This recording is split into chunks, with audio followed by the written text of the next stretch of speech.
There we go. There we go. Hello, everyone. We may have a slight audio issue. How, guys? How you doing? Hey, hey, what's up? Oh, we're good. Hello. But I have to switch over something. 1 second. I can't hear them. I can't hear them. There we go. No, that's weird. Hold on, everyone. It's Saturday. There's an audio issue. Um, that's interesting. We want It some wouldn't be assistance. Saturday You guys can hear, without then I without can't hear a that. glitch of some sort. Why can't I hear that? I think I need to switch this over. I do. That should work. Okay, I think we're good to go. Apologies. I have a new setup here, a new monitor, and of course, every time there's a new monitor, your system has to assume that the new monitor is your speaker system. So everything gets defaulted to the monitor as your speakers, even though those aren't my speakers. So, I had this problem at work, but that's okay. We're all good to go. And, yep, goes the machine, exactly.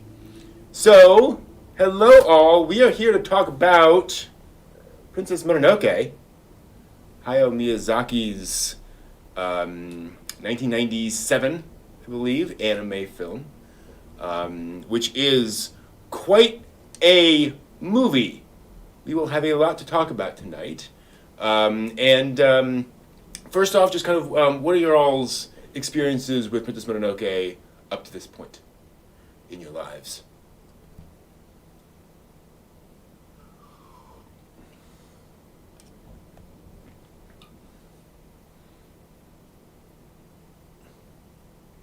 Ah.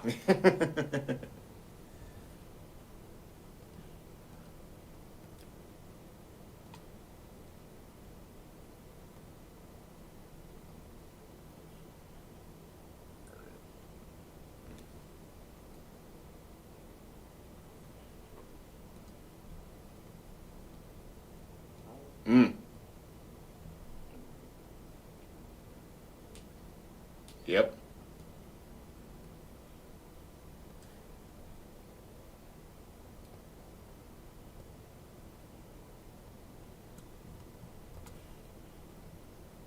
Yep.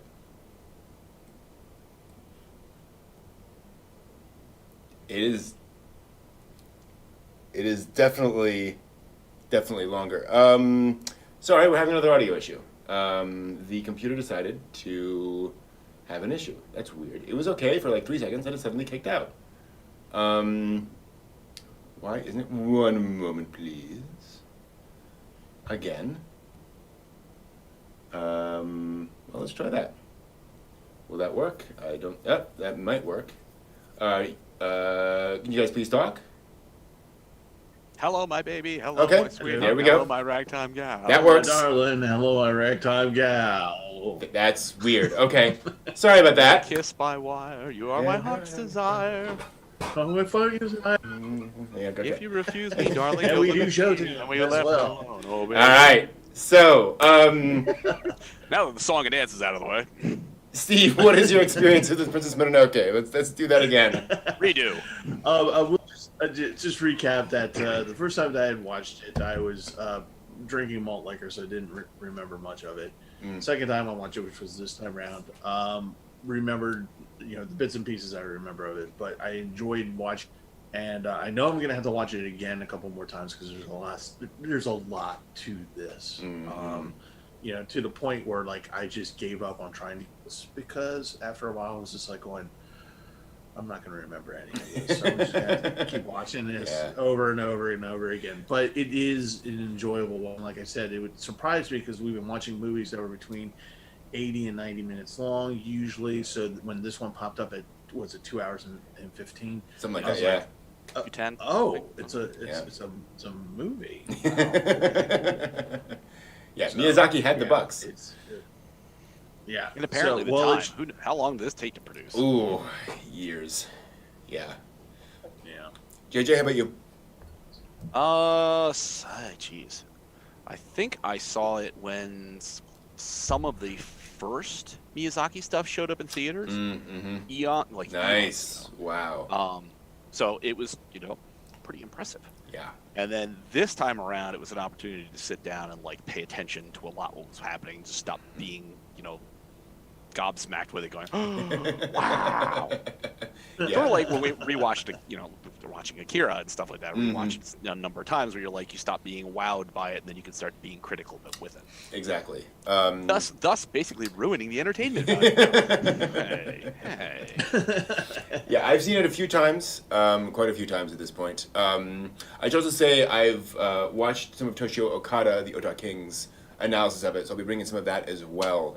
Because there's a lot to unpack in Princess Mononoke. This film was Miyazaki kind of challenging himself. He felt that Nausicaa was a film that he made sort of when he was trying to do something big, but that didn't really achieve what he was trying to achieve artistically. And he wanted to make something that was more complex, something that was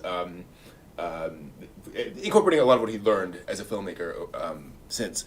Moreover, by this point, he had kind of taken on Isao Takahata's idea of not like communicating everything to the audience. This is really a turning point in Miyazaki, I think, where up until this point, the motivations of all the characters in Miyazaki's movies are very clearly laid out to you. They'll even say under their breath things about what they're trying to do, etc. Mononoke is where that starts becoming less clear, where Miyazaki clearly plans things, has things going on behind the scenes, but he never communicates that specifically to the audience. And you're kind of left to figure it out and kind of fill in the details yourself.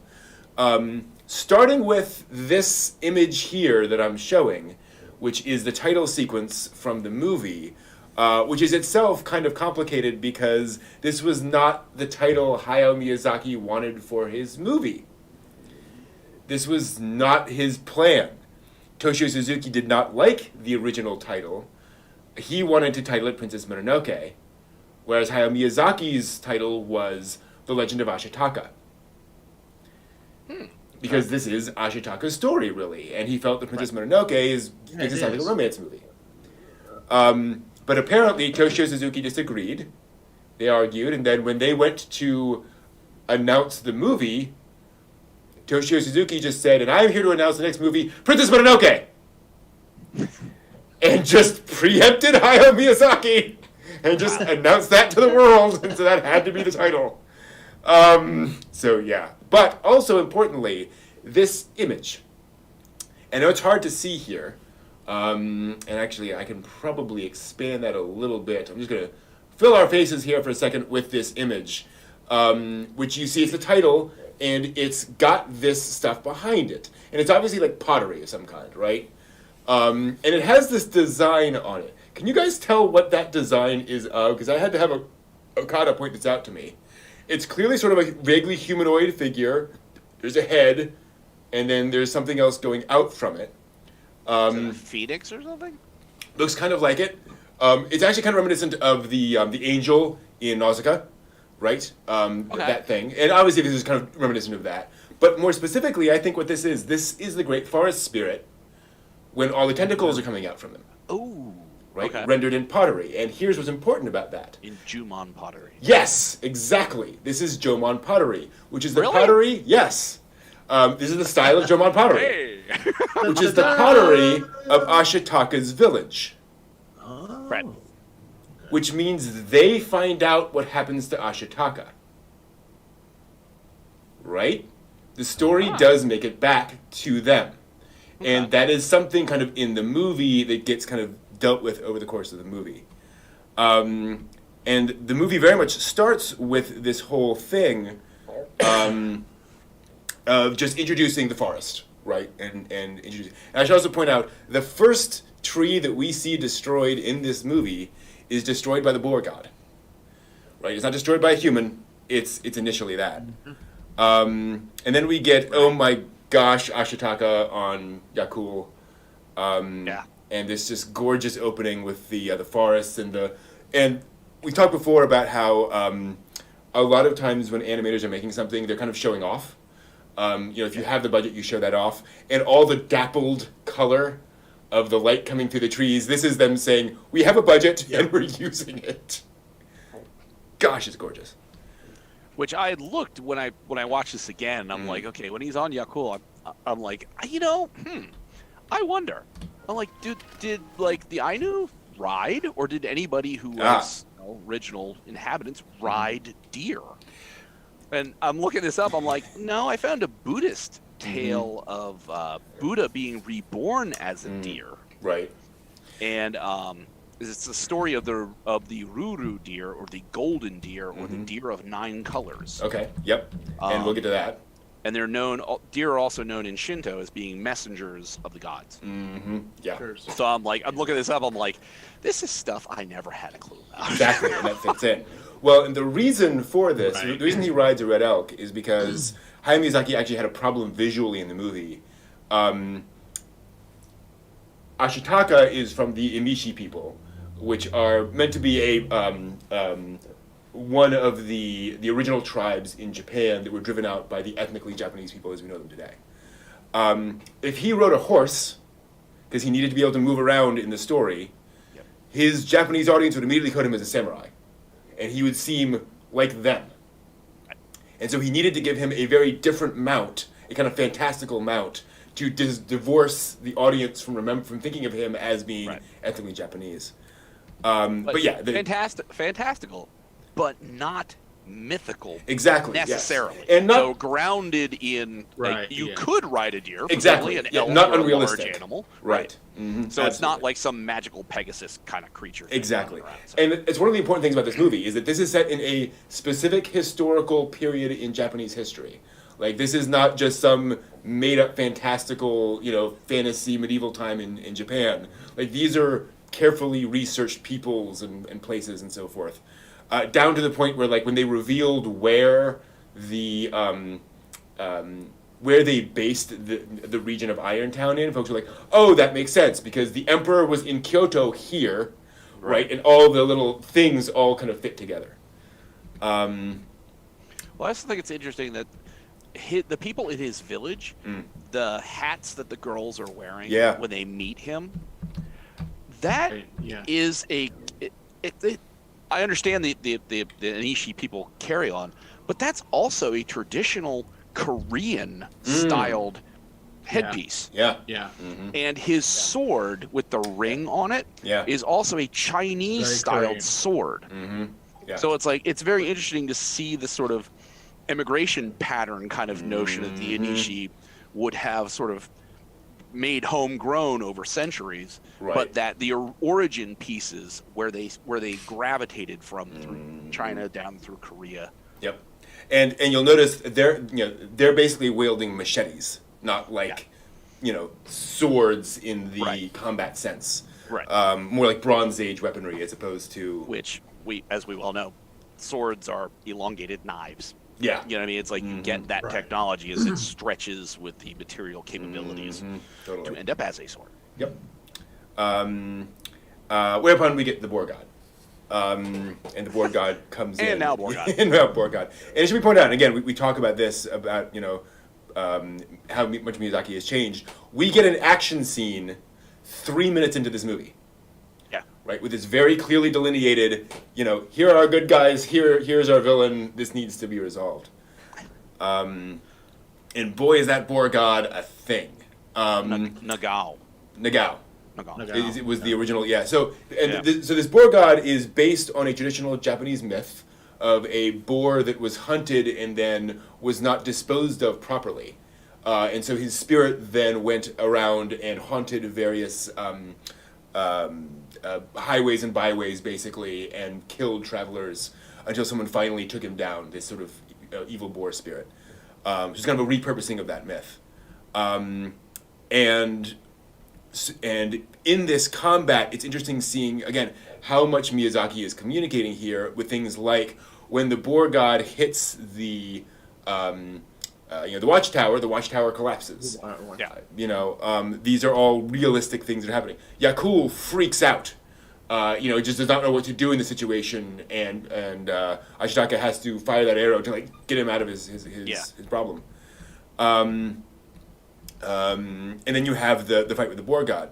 Something that I noticed this time is that, which I just love, is that when the girl trips, and the boar god. Also, you note the boar god comes out into the light, Yeah. And that's when he notices the girls. Right. The girl trips. They come after her. Kaya is not the girl who trips. Kaya is the girl who stops with the sword to defend her friend. And that's what Kazuha tries to go, Kaya, no, and do the thing. Incidentally, that's the blade. Yeah. It's a Chinese style called a dao. Dao, or a da dao. Okay. And it's 1-for-1. I mean, I looked the blade up. It is an exact copy of a Chinese dao. Yep, exactly. All the way down to the ring on the rear end. So it's this is Miyazaki. Yeah, exactly. Fantastic. Thinks these things through. Yeah. And so Ashitaka does the thing, as defender of the village, he defends the village, but is cursed with the boar, or the boar god's curse. And we get some very interesting stuff out of this. The wise woman comes and says, we will erect a tomb here for you. We will do all the right things spiritually so that you will rest. Please don't do anything further. Whereupon the boar god, very creepily, responds and says, no, I will curse you forever. Note, that's not true. No god in Princess Mononoke has any power after death. Right? Those are empty words. Right. He is just speaking out of rage. And so then you have the wonderfully disgusting destruction of the boar god. And again, I think this is Miyazaki talking to the audience saying, this is not Kiki's Delivery Service. Yes, welcome to your nightmare. Yeah, setting a bar here. And the fact that this is very unnatural, right? This isn't just some supernatural thing happening. Yeah. This is something like really bad. Yeah. And so then we go to. Go ahead. No, what I was going to say was, so when the elder woman of the village, when they go into the next scene, into her cliff dwelling or temple or whatever it was, very shamanistic stuff going on there. Casting stones and bones. Bones and stuff like that. And one of the things that weirded me out a little bit between that and the actual forest spirit was the fact that they were both smiling at weird times. Yes. Odd moments, and we'll get to that. Okay. Because that thoroughly confused me when she's like basically telling Ashika, hey, we're sending you out forever. You're gonna die a horrible death, and there you go. And she's smiling, got the have smile. fun. Bye-bye. So this is something that Okada explains, which you get to hear in a second. It should be a few things to point out first. You'll notice that Jomon style pottery in the situation, that all those wonderful curves in that. So again, we're establishing this is these people. That's what's going on. And then you also see, and I'll see if I can find the shot where you can see in here the whole one side of this room is a rock. It's a giant stone that has an altar in front of it. What this means is that these are people that worship nature. They don't worship people, and this is a Jomon people thing. They don't worship people. They don't worship gods per se. They worship nature as a spiritual force. And so here's also where we get some of the backstory, right? That these people were exiled by the emperor, and they are off in nowhere. And their bloodline is sort of thinning over the course of time. Whereupon the wise woman kind of lies to Ashitaka. Because she tells him, you have this thing that will eat you up inside and kill you. She doesn't mention that he's turning into a god. That he is getting all of these powers, right? That he's going to become this thing. Instead she says, you have this sickness. But you know what? You can get a cure. You know what you should do now that you're turning into a technical nuclear weapon? You should go to the west, where that emperor that kicked us out lives. you should go there and kick around looking for a cure for a while. That's a good idea. Disease over there. Exactly. There. You know? And so I think, and this is what Okada says, is she is basically, and this there's a Jomon people thing, a curse should be replied to with a curse. She is recursing the emperor for cursing them with Ashitaka's curse. The men don't see it, Ashitaka doesn't realize it, but she's going, ha ha, emperor, here you go. We finally get our revenge, right? I think that's what's going on in that scene. Sorry, Ashitaka, that you got, this issue, but go run wild over there. Exactly, yeah. A lot of love in that moment. Totally. Run amok. Run amok. And it should also be noticed, again in that scene, we get very deliberately placed here Ashitaka's arm on top of the pottery. Yep. Because these two things are related, right? We are seeing these two things. Essentially, he is not just cursed; he also has a spiritual power now. Although that spiritual power has its issues as well. Well, it's also very interesting too that his curse bears a striking resemblance to leprosy. Yeah. Mm-hmm. Which we do see later in the film. Exactly. Yep. Mm-hmm. So when I thought about that, I'm like, yeah, that's a curse. That's actually, leprosy is a curse, and people, respond to it in a similar fashion. So it's like, okay. Mm-hmm. Yep. Exactly. So Ashitaka is sent from his village. He cuts his top knot off. And you'll notice we get this shot of the knife. This knife is probably the only steel in the village. What they're showing off here is that this is they actually have finely crafted knives. Right. Right? Their dows are much more utilitarian. Mm-hmm. Yeah. This is a specifically well-crafted single piece. Mm-hmm. Because he's a prince, and he can afford things like that. Which is also important for the next scene. When he leaves the village, Kaya comes to see him. A lot of female fans are really pissed off at this scene. Because, especially in fact, in the official, one of the official books about Princess Mononoke, there's an article by a female author who rants about this element of the movie, the fact that Ashitaka meets with Kaya. It should be pointed out, he calls her little sister. That is a term of endearment. It is not meant to indicate siblings. Right. It is, she's younger than he. Right. And so then he gives her this handsome smile, says, "I'll remember you forever," and then rides off into the dawn and with this triumphant music and leaves her and gives her dagger to some other woman and just, abandons her and all that kind of stuff. And what Miyazaki has later said is, and some of this is also coming to a bunch of different, to a bunch of other different pieces. Here's the thing. Ashitaka is at one of the lowest points in his life right now, right? Kaya, however, is freaking out. So what Ashitaka is doing is he is putting on a brave face for her, right? Also, he is a prince. A girl of the village does not rush out to meet the prince unless they know each other really well. And they know each other really well. Which leads us to a question. By marriage promise or by young folks in love? Young folks in love. Because here's the thing. In this sort of culture, that's what you did, right? You got very physical very quickly.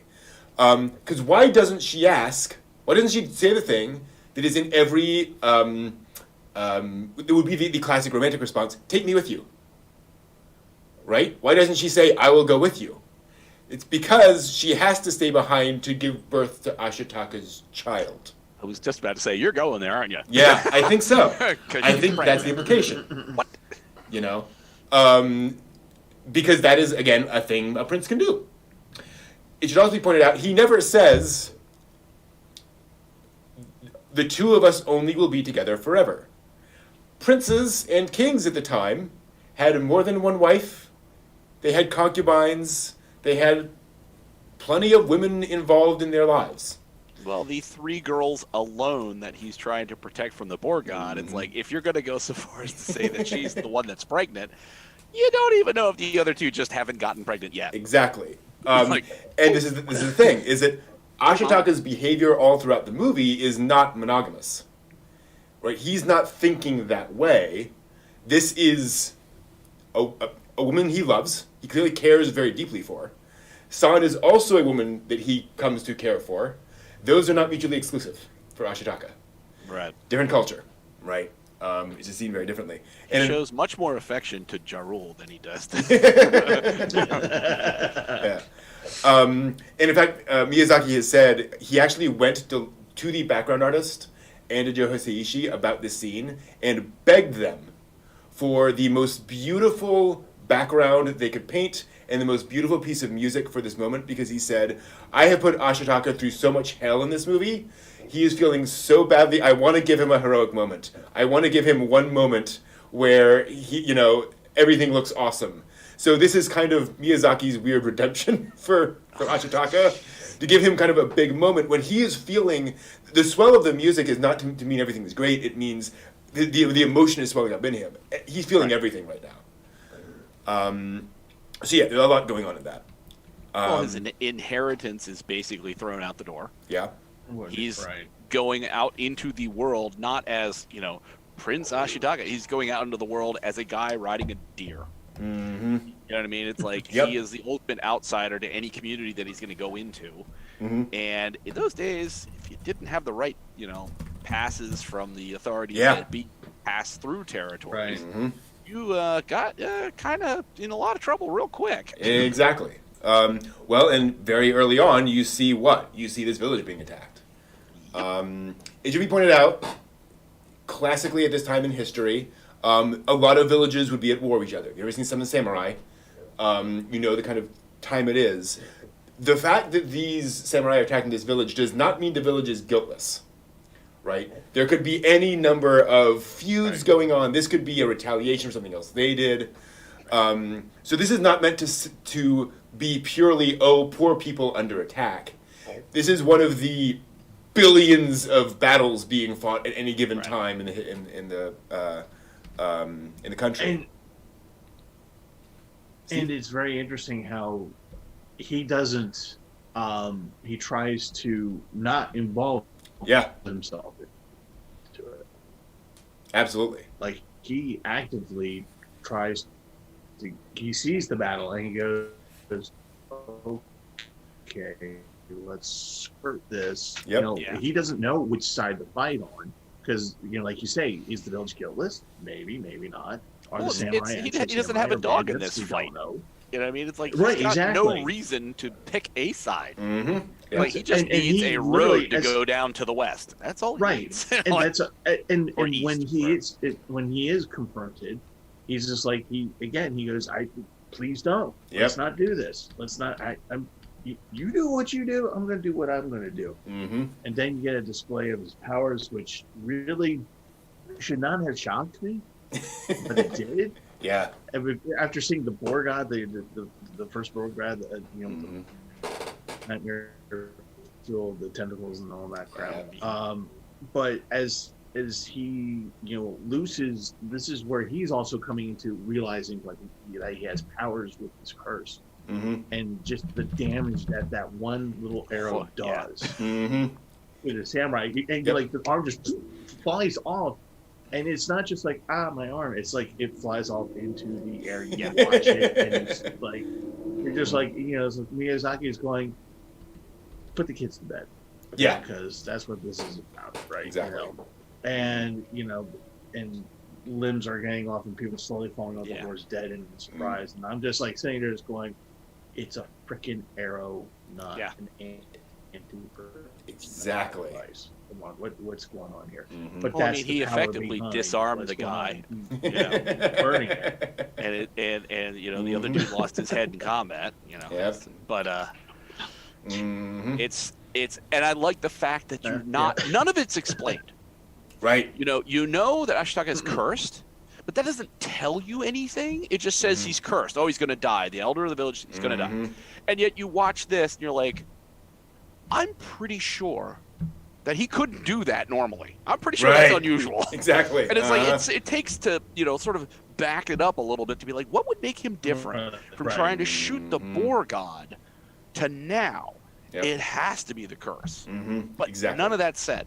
Yep. If you don't put the 2 and 2 together, it's like, oh, he must have just been magical before, and now he's just extra magical. Like, well, because that's the thing. Like, he reacts to this. He just, what? Like, that's not supposed to happen. Right. I also love that you see, like they animate in that wonderful shot of the arrow kind of doing this as it's flying past. It's kind of seeking its target. Yeah. Where it's like, oh, that's creepy. Guided arrows. Wow, the technology at the time. It's amazing. Exactly. It's amazing. And so Ashaka goes to the first village where we meet Jigo for the first time. And we meet our mysterious monk, who is such an interesting character in this film. Because... Mole. Mole. Did you guys watch the Japanese or the English version? I watched both, but I listened to the English dub for this one. So when I heard the voice, I watched the English version and I heard the voice. I'm like, Billy Bob, is that you? That's Billy Bob Thornton. Like, really? Yep. Oh, yeah. I feel like I might have missed something now. I love this English dub. It was very carefully crafted. There are great things about the Japanese dub but there are elements of that dub that just don't work as well for me. So it's one of those, 6 1/2 dozen the other things. But yeah. And so you get this sequence, which we won't go into too much detail with, just about finding out a bit more about the background, what's going on sort of politically in the world. And it's important it's basically a pointer scene. We talked about that before, right? You need the scene which explains what's going on. This is the scene. But we get very much, and again, this is one of those things where Miyazaki kind of playing with his audience, where if you've ever watched a Miyazaki movie, you know not to trust this guy. Right? Like, his character design is very much this, the untrustworthy thing, but he does nothing untrustworthy in the scene. Yeah. Right. Except for, he says you should eat up. This is your rice. Right, yeah. Ashitaka's just sitting back, and he's got his bowl, and he's not doing much anything, and Milo's just sitting there just shoveling it down. Yep. Okay, so you're not, like, gonna kill him in his sleep. Right. But you are basically just taking away from him all this rice that he bought. Like, okay. Yep. That's a machine. Exactly. Tells you something. We also know, if we watched the movie before, that what's happening here is that Jigo is just going on about his business. He has all his big plans going on, and he finds someone with power. And he says, "You know where you should go? You should go over there. That place where I have interests, and you're looking for the forest spirit? Go for it. You want to have a conversation with the forest spirit? Great, because you might take care of my problem for me." And so then we meet for the first time sort of our main characters. We get to meet Lady Boshi. We get to meet the caravan going through, and we get one of our first sort of signals of who these people are by the fact that they are ox drivers. Yep. Ox drivers were low class, right? They were one of the unmentionables of Japanese society. So the fact that Lady Eboshi is associating with them says something about her character and also the kinds of things she has to do as a person. And this is where, of course, we meet the wolves for the first time. And as you said, no explanation, no information on what's going on. These are clearly not, puppies. these are big, but they attack. The therapy dogs are here. Yeah, exactly. No, unless your therapy is being chewed apart. Yeah, and here we see those guns. And again, they never explain it, but we see that these are Chinese guns. Yeah. Miyazaki never said this to anybody, but in the documentaries, you see a bunch of his notes, and he said that Lady Eboshi was with Chinese pirates originally, and well, not necessarily Chinese pirates, but pirates in like the China Sea, and she made her way to Japan, and she brought Chinese gunpowder technology with her to Japan. And this is very much, John, you're talking about this. This is very much the Heilongjiang. Ah, okay. And at one point, I mean, you do see when sort of looking at it, you'll see, and I think in this you could just barely see. There's a dragon symbol on the side of that. Yep. And it's like, so that's kind of the nod, nudge, nudge kind of thing. Like, hey, look, see, it's a Chinese hand cannon, basically. Yep. Like, yeah. oh. And hand cannon is very much the term. Yeah. Actually, that's what it was. But one of the things about having the hand cannon and having those weapons, and then later on you see that they have a matchlock, that she wields a matchlock, and that but they're calling them rifles, by the way, folks. That's not a correct term. But again, we don't see what the manufacturing process is. I mean, that's what I was going to say. Rifled, but I'm not sure to what degree rifling concepts were understood at that time. No, well, I can tell you, it's a smoothbore. It's based on the Portuguese are big quiz and wheel locks and matchlocks. Yeah, well, that was the Tanegashima matchlock. Not that what they were showing you there. That was something, a model completely different make, but it was a matchlock. But at the time in Japan, while gunpowder was not a thing per se that the Japanese had, it was a Chinese import, Korean import that was coming in, and the Chinese, of course, weaponized it. So that's where those initial hand cannons that you see, the regular troops using. Even just to have is an expensive thing. The powder for those is expensive because it's not made in Japan. Like they actually had to actually buy it already manufactured. And so for the Tanegashima, or not, it's not a Tanegashima, but for the matchlock, later on when you see the lepers, working on the firearms, he either had it within the movie. Either had some type of template, because remember they're always improving on it, so that they can compare the matchlocks. It what that means is wealth. So, in typical Japanese history, if you had a matchlock, whether it be a pistol or a musket, it meant you had money to be able to use it. Yeah. It wasn't, cannon were more prevalent in Japanese use of gunpowder than these arms were. But this was to denote that you had money and you had wealth and you had power. So you would, of course, naturally use these. So this woman is clearly a power. Exactly. And it should be of some sort. And Steve, as you mentioned before, often if a lord owned a rifle, it was an object of status, right? It's something they would bring out and show. Right. That is not how she's using these, right? These are very much weapons of not necessarily war, but of defense. And she owns a lot of them, and she's getting her people to use them. Yeah. Yeah, totally. And so we get the fight with Moro. And it should also be pointed out, this is also one of the first moments when we discover that what's happening here is fantastical, and I'm going to see if I can find the exact moment. I think it's here, because during this whole fight we see all this happen, and we cut back temporarily to Ashitaka, who hears this happening in the distance. Again, I'm not sure if I'll be able to find it here in the sequence, but where he is, it's not raining. Let me see if I can find it again. I'm not going to be able to find it. But when it cuts back to him hearing all these explosions, all these banging going on, there we go. There's just some light drips of water here and there.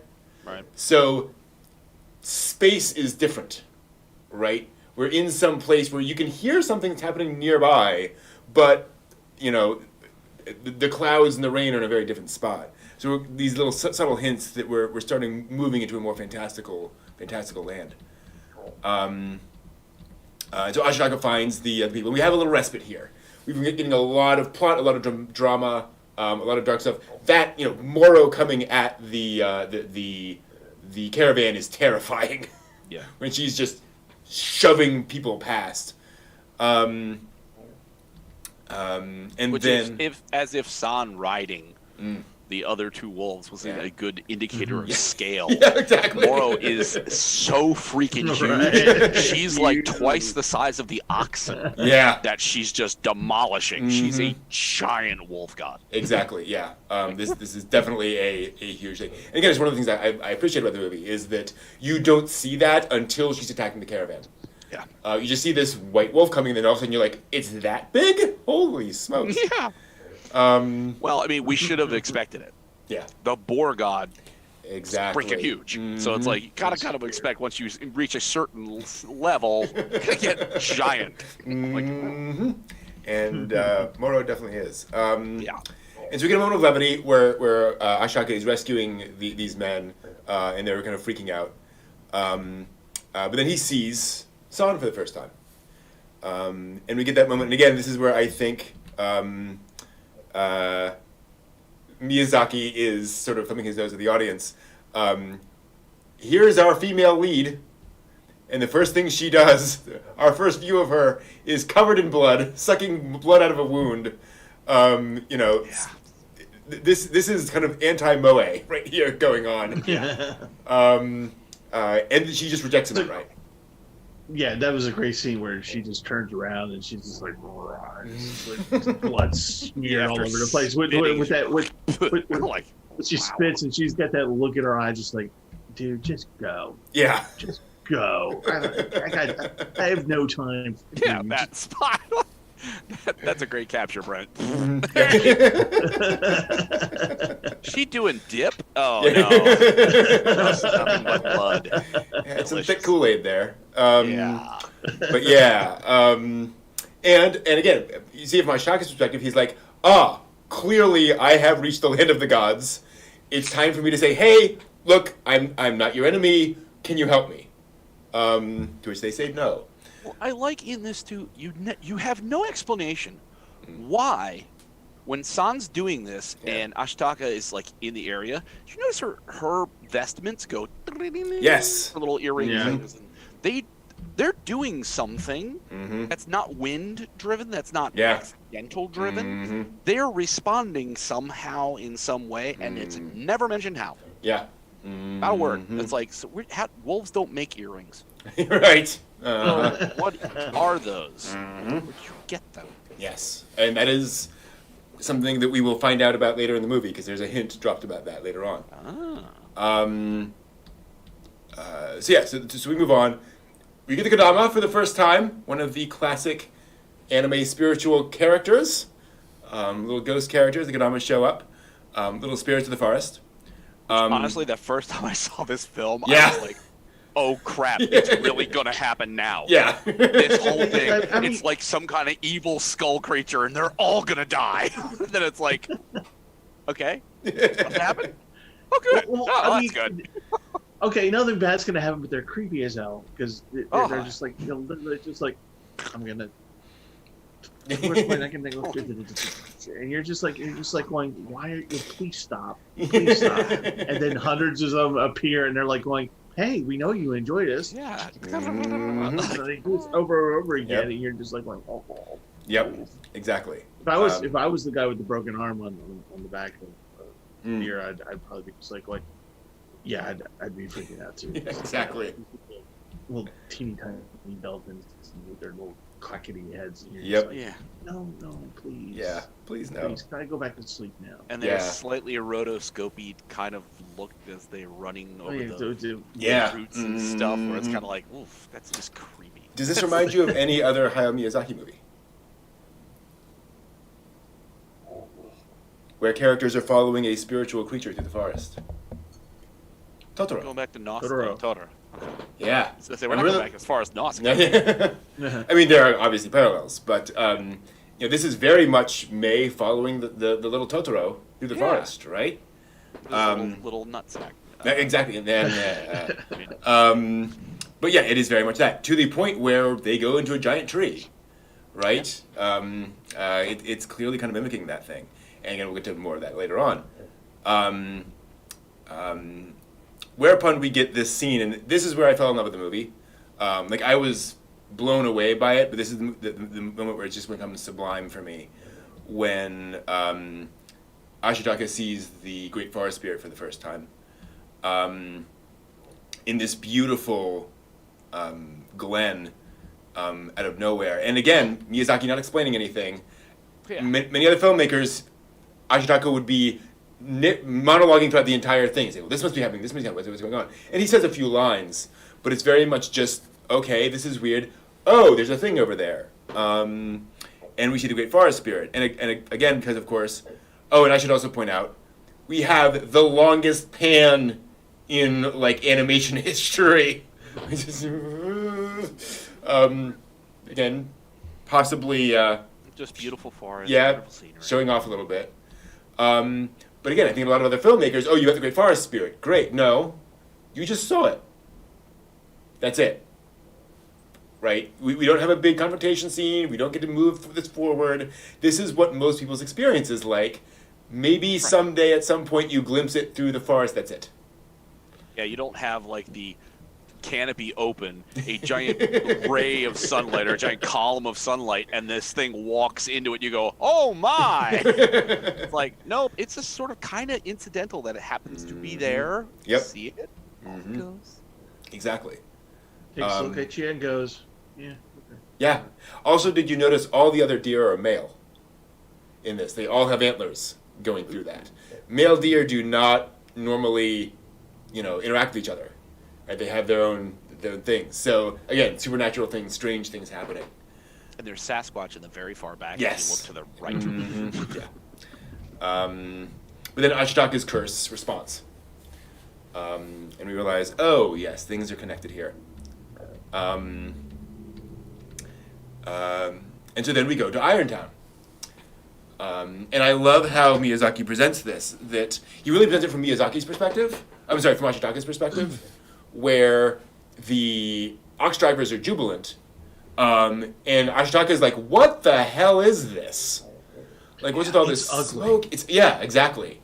It's ugly. It's ugly and just the landscape's bizarre. Denuded. Mm-hmm. There's constant it's smoldering from it. Yeah. Yeah. Mm-hmm. Strip mining the whole 9 yards. And yeah, I mean, I doubt if that was home for me, I'd probably be like, but I like the green. Yeah, exactly. I like the green. I don't like this mud. Well, also, Ashitaka's village is a village. Yeah. You know what I mean? You don't get a great view of it. They have a watchtower. Maybe there's a stockade, perhaps. Yeah. But this is very specifically built on the very edge of the shore, and there are these massive spiky pieces put into the hillside to prevent people from getting to the wall, and then the barricade, up along a whole side. And they, it's just like, wow, this is, to him, I imagine this is the most massive fortification he's ever seen. Absolutely. Right. Yeah. This is like seeing a Zeppelin, right? It's like, what on earth is this? And it is high technology. And so we get some wonderful shots of Irontown.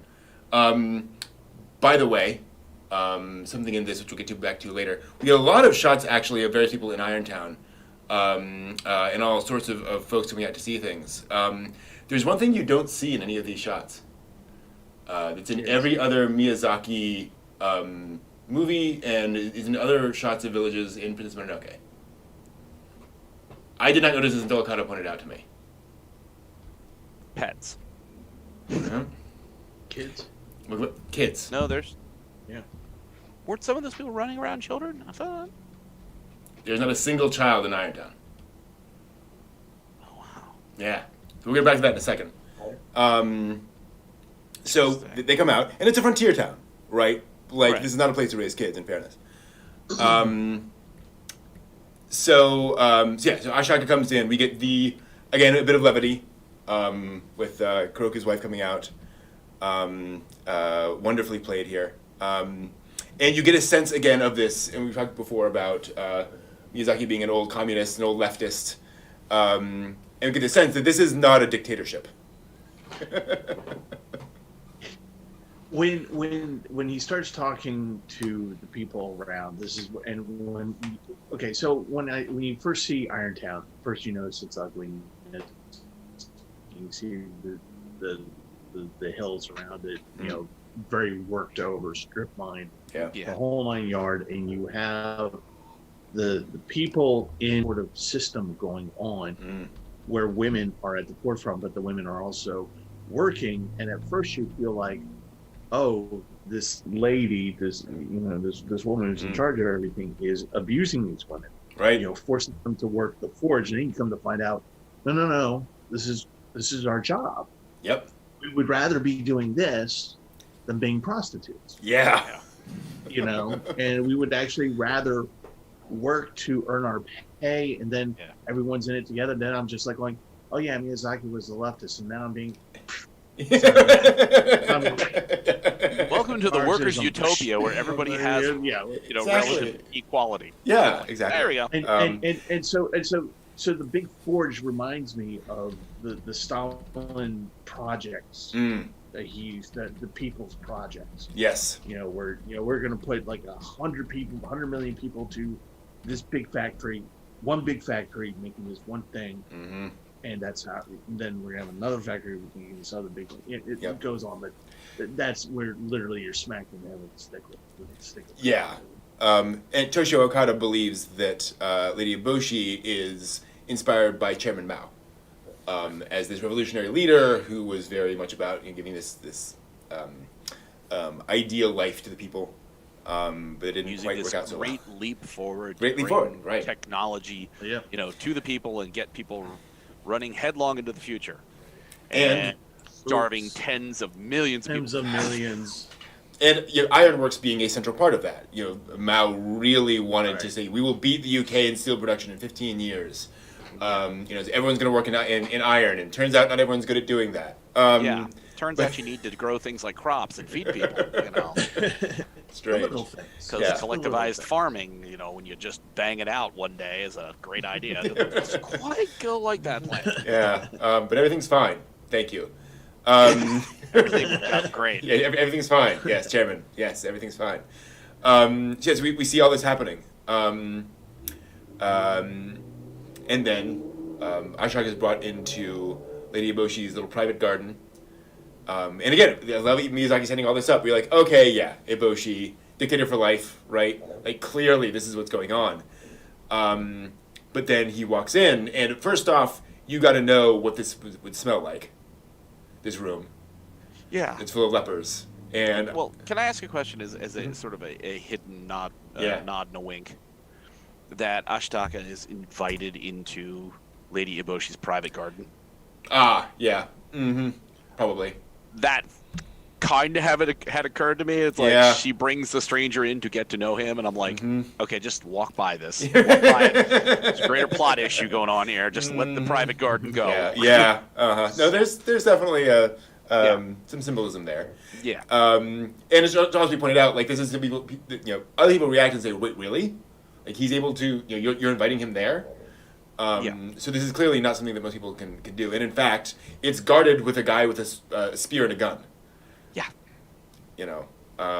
So it's like she has her own musket force, and here this stranger from nowhere shows up and he gets the grand tour. Okay, interesting. The tale of Ashitaka. The leper room must have been. Oh. Yeah, so he knows what's going on here. Like, he knows what this is.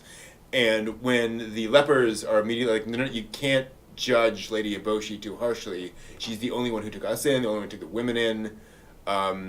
She is doing good in the world.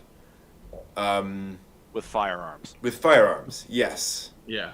And one of the immediate things she says is that, these aren't from me, these are from my women.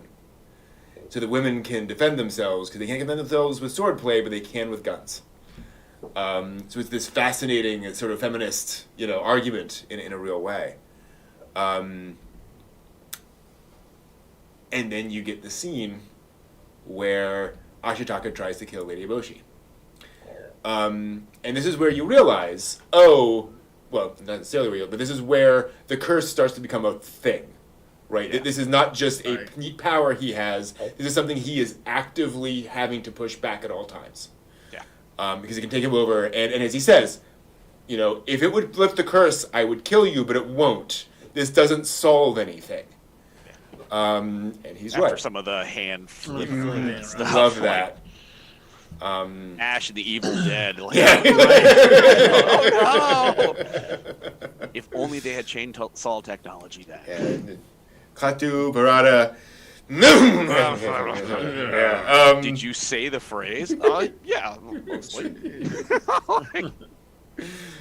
And you get a moment. This moment hit me hard when the leper speaks. Yeah, the dying older guy, presumably. Yeah. Because I just love his philosophy. Life is hard. It's full of suffering. What do you do with that? Basically, you know, Eboshi is finding things to do, and one of the reasons, and folks were asking in the chat, like, why did Miyazaki make this sort of warlord female? I think one of the reasons is to have is to show there are lots of historical examples of women who, you know, took charge and really did some amazing things. This is very much one of those, you know, one of those sorts of characters. And what he's pointing out here is that, you know, Eboshi, it does not just live with the hand she's dealt. You know, she's very much taking charge and doing things and trying to make the world a better place from her perspective. And so then we get a little bit more context of what's going on, where we find out that from Lady Eboshi's perspective, this is all unnatural. The forest spirit and the gods and so forth are not the way things should be. The gods have basically corrupted the forest, in a sense, and turned everything supernatural. Kill the great forest spirit, and the world goes to what it is now. Right? It becomes the normal world. And this is such a brilliant moment because you realize, oh, this is history in a way, right? Like this is somebody trying to make the world what we're used to now. Trying to slay push this myth back. and magic and make it a human world. Yeah, exactly. That's what she's trying to do. And That then sucks. yeah, it does. And then she says something which I found weird at the time, and which now I think I understand. She says, "If we kill the great forest spirit, then everything goes back to the way it was, and Princess Mononoke will go back to being human." Why does she care?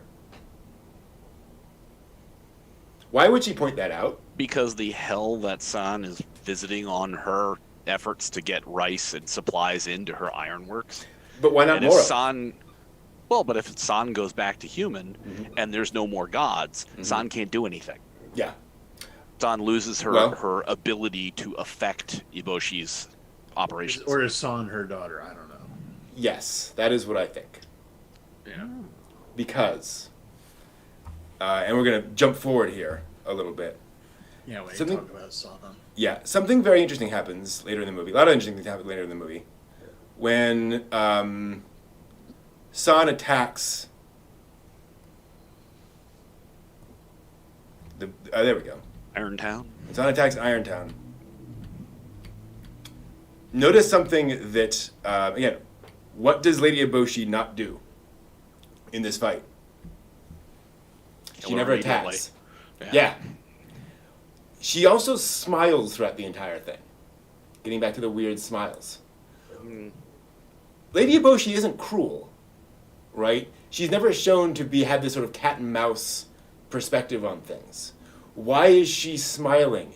Could it be because she is proud of how strong her daughter is? Wow. Remember I said you'll never see a child in Irontown, right? What if they have a no-child policy? And what if Lady Eboshi established that no-child policy by abandoning her own daughter in the forest for the wolves? Oof. Yeah. Really? See, I thought she was smiling because of just, tactically, San has walked into death. Right. You know what I mean? Like, you look at that still shot right there. Yeah. Lady Eboshi has all the cards. Right. She's got firearms. She's got a ton of people. Yep. And everybody behind her has like a naginata or some other blade. And San has a little knife. Yep. And it's like, I thought she was smiling because she was just kind of like, this girl, she's got chops. Yep. But there is no hope of success. She could go at me all day she wants, but the minute I nod, all these people are going to cut her down. And this is the thing. Everywhere else in the movie, in every other situation, Lady Eboshi would have simply nodded. Yeah. There's no reason for her to hold back. Yeah. She's a very no-nonsense person. Wow. Yeah. And never thought of that. Yeah. And Okada said, this came to his mind. This is a popular theory. He went back and he researched. He said, did Miyazaki ever say this? Did Suzuki ever say this? That this is the thing. They have not. However, Miyazaki wrote all sorts of stuff about the backstories of all the characters, and Eboshi and Moro and Okoto. By the way, when they were recording Moro's dialogue, the voice actor, when he said, and it's a male voice actor in the Japanese, he says, finally, Okoto, a boar who will listen to reason. He just kind of says it like that. And Miyazaki rushed out of the recording room, the booth, and went to the guy and said, you got to say it with more emotion. Because, you see, Moro and Okoto used to be lovers. So they have this whole history going back. Yeah, the voice actor just said, excuse me? Boar, wolf? Yeah, so they have this whole history, so there needs to be this affection behind it. This sense of, of we have a history behind it. And Okada explains all this, and he says, Miyazaki, how the heck are we supposed to know this? Why are you putting this into your... what? And we would never have known this if there didn't happen to be a documentary crew in the recording booth while this happened to capture this one exchange. So there's all this backstory. The only backstory Miyazaki or Suzuki have ever said about San is the line in the movie. She was abandoned in the forest. So it is very much in keeping with Miyazaki's style. If he is being silent about that, that's something he wants the audience to figure out. That is a thing he wants to figure out. And this makes a lot of other interactions make sense. This is, in a sense, a movie about two mothers with this daughter, right? They're trying to protect from each other. And San doesn't know. She has no idea what's going on. Right. But yeah, that's a thing, I think. Again, we don't know, but a lot of San's, suicidal charge into Irontown is fraught with the absolute possibility of death. When you look at when she's on the roof, they blow part of the roof up trying to get at her. You don't see Eboshi doing anything to stop it. You don't also see her saying, blow her off the roof, cut her head off. Right. You know what I mean? So it's like, that's a razor's edge on that to be like that theory, because as a proud mother, she isn't being like, let her go, we'll get her later or anything, you know what I mean? Or some kind of indication not to kill her. This is also the mother who abandoned her, though, right? Right? If she gave up on San, she's like, she's my enemy, I accept her as my enemy. I'm going to try to defeat her, right? But I'm not going to try that hard. Right? And who knows? It should happen that everything turns out great. Right. It's good. If she accidentally gets shot with this gun, that'll be her problem. I built my own little province here, and this is kind of inconvenient. Right. Yeah. Exactly. Can we just not have that?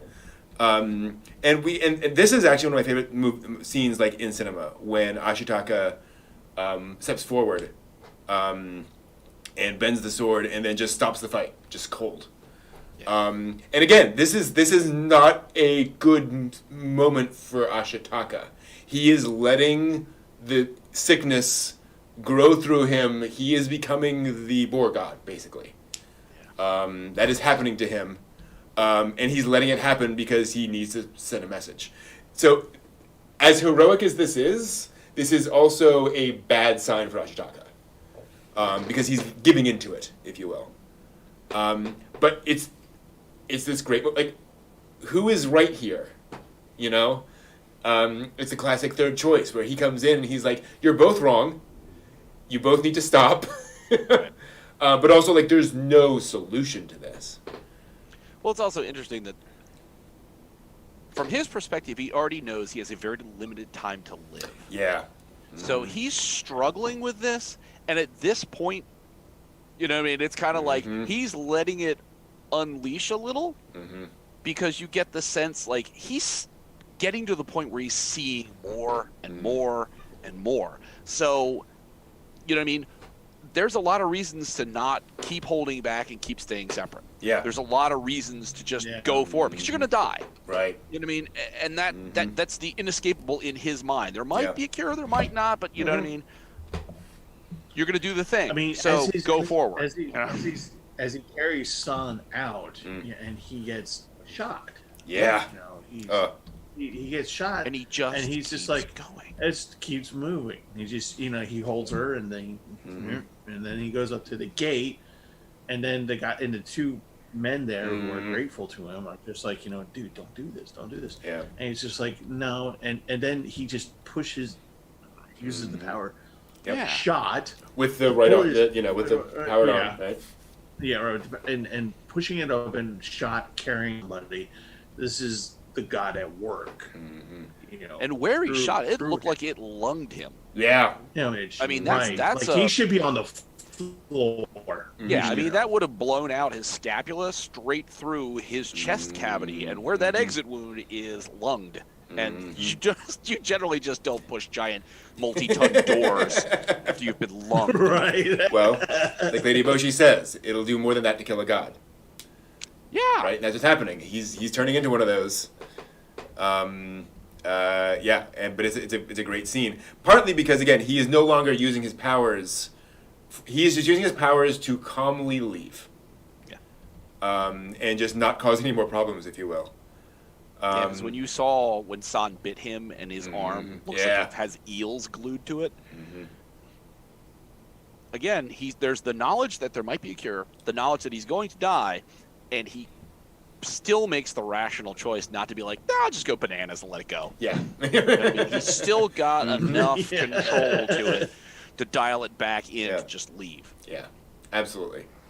And then you get, this scene always makes me laugh, I admit, as sad of a scene as it is, because Ashitaka finally falls off, and let's see here. Can we get it here? Go, cool. Go kick her off. Yeah. And one of the wolves immediately goes back and tries to bite his head off. It's just like a rag doll. It's just like a cat when the owner dies and nobody knows, and the cat's just like, "Hey, Gibbles." Actually, right. The soft part. Actually, became the wolf's own chew toy. Pretty much. And then again, makes me laugh. And then we get the scene with the gorillas and with the apes, which just adds the other layer of, we are just trying to protect the forest, we're trying to plant the trees, we're trying to do the right thing, it isn't working, we are taking the pacifist path, right? We're not attacking the humans, we're just trying to get the forest back, that isn't working, and so we're going to try to take the desperate step of eating the flesh of the human. Well, I find it interesting, too, that these are not Japanese macaques. Right. They are very much like a chimpanzee-esque kind of creature, and it's like, I would have thought you would have gone with the Japanese macaque because that's a native animal to the area. So this is really an other. Yeah. It's like a proto-human. Eating the flesh of the human, bring them closer to people and give them, more human. Well, power. here's the interesting. Well, here's the thing for me. When that scene first comes up, and they talk about the eating and taking of the power, and you're just like, okay. And San points out that that's just foolishness. Yeah. And then later on, when the other board god comes in and they talk about, look, you see our numbers we're growing smaller. Oh. We're stupid. That line. And and I harken back to the chimpanzees, because the chimpanzees at that moment in the movie are articulating fairly well frustrations, strategy, things, so forth and so on. And then I was just kind of thinking about it, but they want to do this stupid thing, and then I'm just kind of like, is this using a chimpanzee to show animal intelligence, and then showing them grow more and more stupid as time goes on? Because by the end of the movie, they're literally all they're doing is throwing sticks and barely able to talk in coherent sentences. Yeah. So this is the power of what's happening around. Well, this is another thing, and we'll get to it a little bit later. Is that there's also the deeper layer of what they mean by the forest is dying. I don't think that simply means the forest is being chopped down. I think it means that people are not worshiping the forest the way they used to. Right. Spiritually, the power of the gods is weakening, which has everybody, freaked out in the god community, basically. Well, I think Merlin said it well, is when the coming of the one god silences the voices of the many gods. Right, exactly. It's like, yeah, right. The time of man has come. Mm-hmm. Exactly. And they're creepy. By the way, the way they got the voice of the gods is that they took a second microphone and put it on the neck of the voice actors. Oh. And that created that sort of weird echoey sound of the which is pretty cool. We also get one of my favorite lines in this, where the apes go away, and San mentions Yakul, and I said, "Man, he's just been standing there waiting." And Will goes, "Yes, can I eat him?" And San goes, in a very sort of familial way, "No, you may not." And he goes, "Ugh," and just walks off. And it's just like, very much that brother of like, "All right, fine, sis, I won't eat him."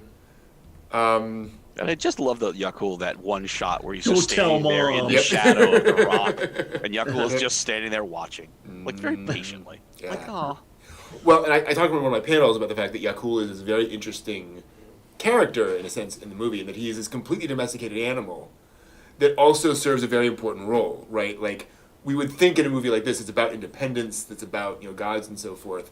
Yakul shows a very healthy, domesticated animal-human relationship, where they help each other very, very, very much. Ashitaka would not be as effective as a warrior without Yakul, and Yakul would not last 5 minutes without Ashitaka. So San takes Ashitaka to the Great Forest Spirit, and this is where we first meet him. And Charles pointed out, and again, one of the things about it is that we not only see life, we see death. Yeah. There's bones and skeletons all over the place, because that is what this is.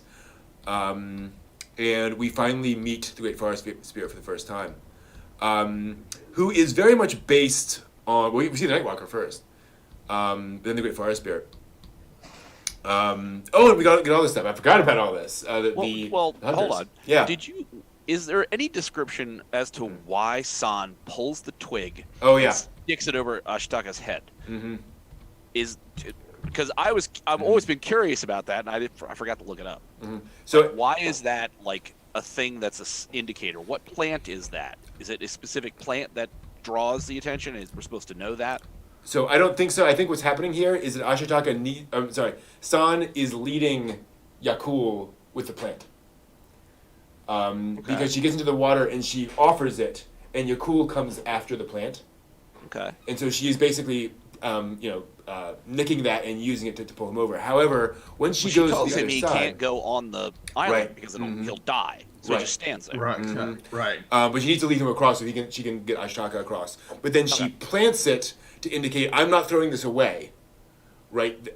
I am essentially replanting this on the other side so there's a chance to grow or whatever. It's keep Yakul's focus. Right. Somehow. Mm-hmm. Exactly. Beyond that, I don't know. We do know it's not going to live.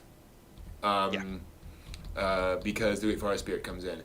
And so the Great Forest Spirit is very much actually based on a real thing. Looks like an earth dragon. I mean, in its giant night walking format, Yeah. I'm like, oh my god, it's a dragon. So these are very much based on real things. So the Night Walker is based on a Japanese legend of I think it's called the Land Strider, is how it's often translated. It's a yokai that just strides across the land at night and just does that. That's all it does, as I understand.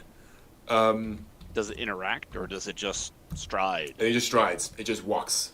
You'll occasionally see this giant, shadowy thing, walking in the distance or walking over you. Whereas the sort of day form of the Great Forest Spirit is is based on a painting, a famous Buddhist painting of of this creature that is meant to represent various aspects of Buddhism. And I can't remember it off the top of my head, but it's this famous painting. It was painted in a Buddhist monastery, and it's come to represent things. So it's basically again a reference back to this sort of visual image of this great elk as a representation of life and death. And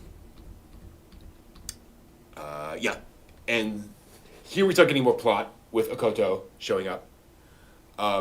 And it should be pointed out, this is another point where we remember that this is a movie set in a specific time. They tell us how old Akoto is. These are all very specific times and places in history. So we have our montage sequence where Ashitaka wakes up. He finds out what's going on. He finds that the wound is healed, but not the curse. Which is a wonderfully tragic, bittersweet moment in the movie. And then we get the sweet kiss of life from San. The beef jerky. The beef jerky, because Ashitaka cannot swallow on his own. He's too weak, so San gets a little thing. Somebody to give him a choking hazard. Yep. And we talked before about kind of the hidden eroticism in Ghibli films. I think this is definitely one of those where, okay, we get a kiss. Here's how we get a kiss. It's through this scene between the two of them. San would not do that deliberately. I chose to point out something that must have driven all of them crazy. When San slashes Ashitaka, it slashes his cheek and puts a notch on his cowl. You see that little notch there, which meant they had to track in every shot of Ashitaka they were drawing, whether it was post-cut or pre-cut. Yep. Oi. Exactly. And later on, you see it's actually been sewn closed. That's another thing you have to add in it. Again, that's Miyazaki showing off a little bit. Can you just imagine the animators there in the storyboard when they see the storyboard the first time, they notice that detail that there's like, really? The whole film. No, he goes to the Inishi shop and he just buys a new one. Yeah. Oh yeah, that's a great solution. And so now we get the confrontation between the boars and the wolves. And here's where you start getting some of this backstory. And again, some of these hints that there's more going on. Because I think this is not just about the... this is where I think this is more about worship. Why are more boars coming to this part of the forest? Presumably it's because their part of the forest has even less worship of nature than this part of the forest. So the circle is closing, if you will, on this nature worship. And so they're forced out of their area, essentially, to come to this forest to save it as one of the last bastions of what's going on. And so we get a Koto, who apparently has a thing with Moro. I don't know. Don't know how that works. Don't want to know, but that's fine. That's fine. And again, that line, that line hit me hard too. Look at us, Moro. We grow small and we grow stupid. What a line for a leader to say in front of his own people, because that's when they're done. Right, this is and he says, we will give them a fight they will never forget, even if the last one of us dies. It's like, oh man, you're going to do it, aren't you? Yeah, you're going to do it. Regardless of the chances of winning, you're just going to do the thing, and it's not going to go well. Nope. And so now we get, Eboshi Boars, being if Eboshi. nothing else, the boars are pig-headed. Yeah. And now we get more plot and backstory about Eboshi, what's going on with her, and the fact that there's a lot more at stake here than we might think. That she actually has something going on with Jigo. Yeah. So basically, we realize here that basically Jigo gave Eboshi all the tools she needed to establish herself here. Yeah. And the price she pays is killing off the Great Forest Spirit. Which again adds an interesting element to it, that she doesn't necessarily want to. Right? Like, she knows she has to, and that's the best kind of thing, but... also, by the way, did you notice in this... did you notice Washu in the English dub? Washu from Tenchi Muyo is one of the ladies in Irontown. And she's doing basically Washu's voice in this. Oh, I missed that. Yeah, it's kind of fun. When you watch it in Japanese, you don't hear that. Yeah, exactly. I don't know if this that is would be intentional or not. insane if Washu... Right, yeah. Washu built a time machine? How the hell I heard you were having some trouble, so I decided to stop by. Tenchi's going to make everything okay. Exactly. The forest will be fine. Oh, cool. I don't know if this is deliberate, but I've noticed in most of the Disney dubs, some notable anime voice actor shows up somewhere. And I don't know if that's just kind of them saying, let's pull in somebody, right? Let's have a little fun there. Whoever answered the phone call. Oh, yeah. So yes, we know. And again, this is that scene where she goes, do you know who the Emperor is? No idea. Should we know? Just not relevant to any of these people. Yeah, so plot. And now we find in Lady Eboshi's mistake. When she says, okay, we're going to go off to kill the Great Forest Spirit. I'm going to leave you here with these rifles. You hold off Lord Asano. That didn't work well. And I mean, that was a complete telegraph in how the film was going to go at that moment. You're like, okay. Yeah. Here's the pivot point. Bad decision. Somebody needs a hero right now. Yeah, I mean, hey, here we go. You know it's bad when the lepers get into the action. Yeah. Hard shots at people. Yeah. And so, do we the get back bad to thing about leper formations is they all fall apart. Anywho. Yeah. So Ashitaka wakes up in Moro's kind of den. And what do you notice about Moro's den? What is this? Again, I had to have Okada point this out to me. Please don't tell me it's a death frame again. No. Grave of the Fireflies. No. It's a Torii. Basically, this is not natural. Entering into the spiritual space. This is clearly man-made. It's Stonehenge, basically, right? Okay. So this is basically an old temple. It's a temple to the wolf god. Interesting. That's why Moro is here. Because Moro was worshipped by the humans. That's how she became a god. That's how wolf gods came to be. Right.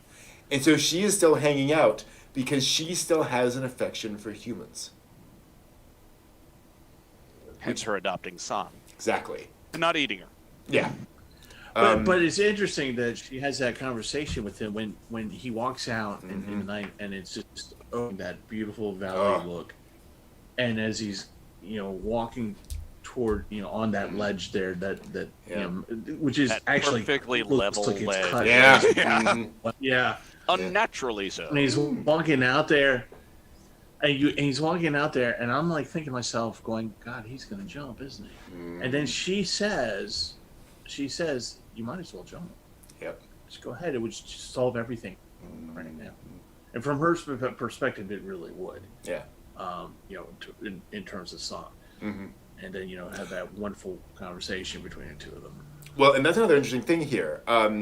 If you see Moro as kind of an adopted mother, there's also an aspect here of the scary Obasan of the scary mother, talking to the prospective husband-to-be, saying, so, you think you're hot stuff? You think you can really protect my daughter? You think you can do all this stuff? That's very much what she's saying here, and she's kind of probing the waters to see how, what is Ashitaka's reaction to all these things? Because the other thing about Maro is that she never really speaks her mind. She's a really interesting character to me because she's always deflecting. And she's always kind of making these sarcastic statements. And she's just so good at that. And to the point where she does this wonderful, thing where she basically tells him, no, this isn't going to work. You are foolish to think that you can do any of this stuff, and I can't find it, dang it. But where she basically mocks him, that line, there we go, where suddenly she becomes a wolf god, where the mouth just becomes absurdly huge. Really big. Which might remind you of another Studio Ghibli character who has a very large mouth, right? It's not Totoro again. Yeah, Totoro again, right? There's a little bit of that. Kiki's delivery service. Yeah. But yeah, I think she is kind of testing Ashitaka a little bit. Whereupon... Go ahead. Just a little aside here. Yeah. Speaking of Totoro. So the entire time I'm watching this based on when we were talking about Totoro and the connection to this movie. Mm-hmm. I was just like, where is he in the fight? Where is he? Part of me was actually looking for him. Yeah. In the movie, but yeah. And then we get the scene, which this blew my mind when Okada told me about it. So we have the scene where Ashitaka comes in, sits down, and looks at San in this, and they have this very nice conversation. He gives her this, this very comforting look. And then we see her there with her legs sticking out of the thing, and they have this nice, quiet conversation. Apparently, when Toshio Suzuki saw the storyboards, he went to Miyazaki and he said, did they do it? Is that what you're implying here? With this very, casual, bed thing, bedside manner kind of thing. And Miyazaki refused to answer. And Suzuki kept probing him, and eventually Miyazaki said, well, it's obvious if you look at it. So this is the post-event pillow yes, talk. Yes, exactly. That is the implication here. With Mama Wolf. Exactly.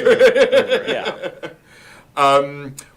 Which blew my mind until I realized Ashitaka and San interact completely differently from this point on in the film. Interesting. Right? There's none of the back and forth. There's none of the, I'm going to kill you. They are much closer after this point. Again, I don't think Miyazaki is deliberately telling the audience that's what's happening, but he's kind of saying this is a way you can interpret this that does fit with what's going on, right? Interesting. And I mean, there's anime and then there's this film. Because anime, you'd have a guy and a girl wake up next to each other, and it'd be like, oh no, we can never get married now. So totally different scenario. Yeah. But that is very interesting. Yes, that they have very civil interaction with. And again, different societies, different cultures, right? That does not have the same connotation it does now, right? You can just do that. Also note, Mama Wolf is above saying that she's ready to chop his head off, the slightest provocation, and he has to leave at dawn. When does he wake up? 11 a.m.? Yeah. Right. It's full on day. So I don't think she was quite as serious as she was letting on. I think she was being scary Mama Wolf there. Wow. And even left behind stuff. Yeah, so who knows? So now Ashitaka is ready to leave. He sends the dagger back. And now things get serious. Here's where we enter into the climax of the film. Where we discover all that's going on and the actual end. And again, I love how Miyazaki gives us characters who know what's going on, where Moro sees this and goes, oh, they're just trying to draw the boars out. They're making it stink, which is annoying, which is meant to make it be annoying, which does all these sorts of things, and this is what's going to happen. And this is, again, where Moro becomes a more complicated character. She's not just trying to kill the humans, right? She understands what's going on and is smart enough not to just leap in. And so San then realizes once she gets the dagger, she has to leave. And here's the one moment where I think Moro becomes a mother for a moment, if you will, because she goes, do what you must.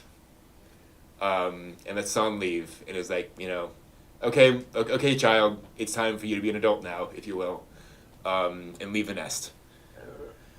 And so she does.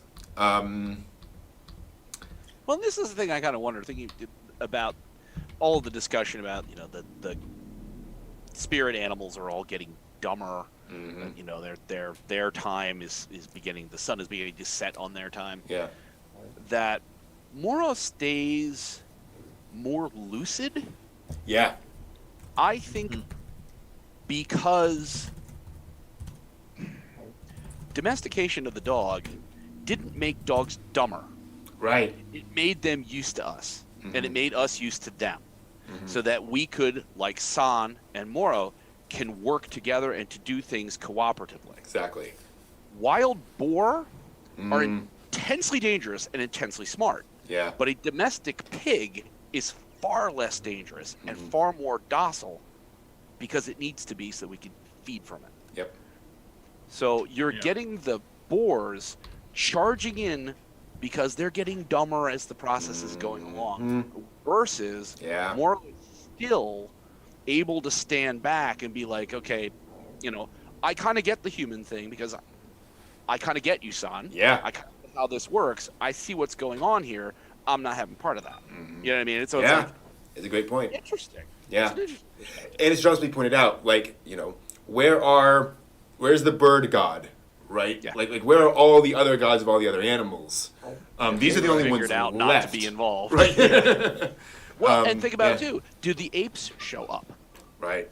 The boars are on the move, and the apes, they're trying to figure it out. Like, if we consume Ashitaka, that'll give us an answer. And it's like, they don't show up to this fight. Well, actually, in fact, we see them briefly, right? And they're not running with the boars. No, and they're not even God touched anymore. They're just apes. The whole thing. And this is another interesting thing that you notice here, which, again, took me a little while to recognize. We're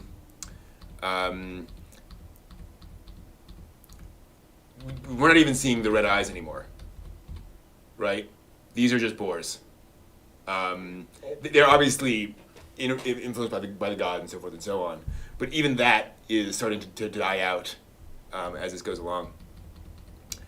And so Ashitaka finally goes back to Irontown, and we get, again, one of my favorite lines of the movie, where a little opening pulls out, and a guy shoots a thing and cracks it in half, and he goes, "Ha! I missed." And again, as Miyazaki brings a little levity to a very serious moment where Irontown clearly is falling, like this is not working out the way Lady Boshu meant it to, and they're just doing their best there. And we get these little moments, again, I think this is Miyazaki being a geek, and showing the signal arrow. The guy pulls back and Ashitaka hears that and he knows what that means. That everyone's being called to him. And so he gets the heck out of Dodge. And then we get, again, a moment, and we see it's been sewed up. And who sewed that up but San? There was no one else around to do it. Where did San learn sewing skills? As the daughter of a wolf. Yeah, good question. I guess she had to, and she has clothes, right? I guess he must have. Yeah, I was going to say, where did she get the mask? Right. Stolen from here and there. Yep. And this is where, again, we get another signal that things are not going well for Ashitaka. Because here is a point where Ashitaka, and again, amazing moment, but these guys attack him, and he decides to do a thing. Whoops. Honestly, when you have a mounted soldier with a naginata, he's coming at you. He's got way better reach than that now. Yeah, exactly. But he's gonna cut you in half, like before you even have a chance. But here's the thing, Ashitaka sees it's happening, and he warns them, but he like straight up assassinates these men. Oh yeah. Yeah. One of the things of the actual animation of this attack and his response to it was with his little sword was that as he's moving to knock the arrow, you hear the ring on his finger. Yeah. From the hilt, and you see it move, and you see the utility of that. Yeah. And I thought it was just those are just the little details that people love. Absolutely. Those kinds of things. And then you get to see the arrow fly and do horrific, mind bending things like, choop, there goes the head. Yeah. Where the other guy goes, nope. No, I'm gonna go. I'm kind of done. But again, this is, and we even see the curse, expanding. But again, this is Ashitaka saying, I'm not gonna negotiate. I'm not gonna try anything else. I'm going to let this do the thing that it does. So Ashitaka is turning into a little bit more of a war god here, not just like letting it go. But this is, again, I think Ashitaka an hour earlier in the film would not have done this. He would have found some other interaction, but he's is a problem. Well, the chips are down really with this because it's going south every which way. Irontown people are getting the living hoo-ha knocked out of them. The boars are getting decimated. It's just everything's going wrong at the same time. And Yakul gets hit.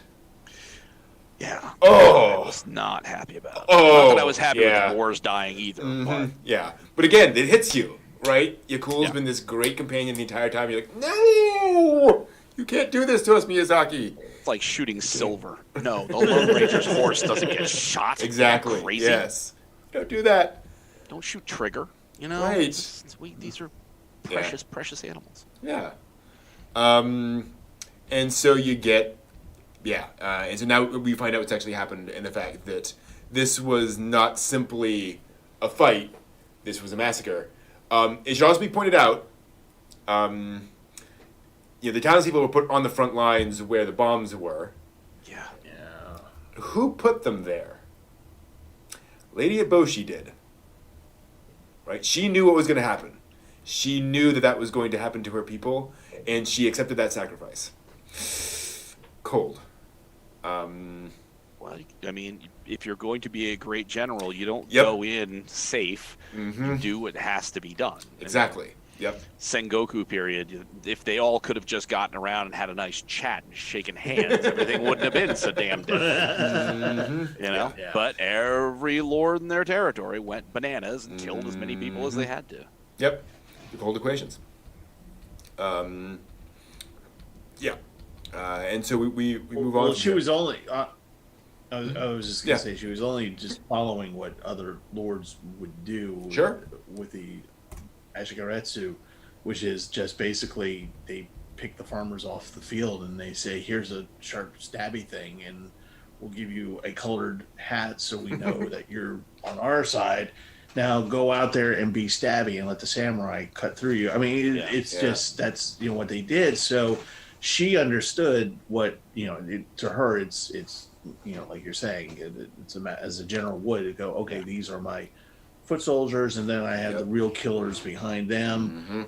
Which isn't it so interesting to do the see strategy? How feudal Japanese use of foot soldiers is mirrored in the West as well, where you have your general lord or king march out knight corps, and then you have your peasant foot soldiers who all go off with pikes and other things and get their asses handed to them while the knights do the dancing around and cutting people's heads off on horseback. Kind of sucks to be a peasant. Sure does. And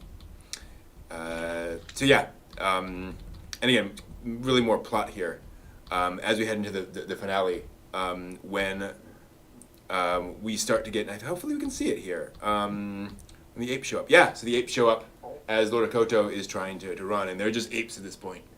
And they give a line which I think is, in a sense, is a throwaway line. It's kind of a line that I think Miyazaki put in there just to kind of push the audience a little, where the apes go, something is coming, neither God nor human.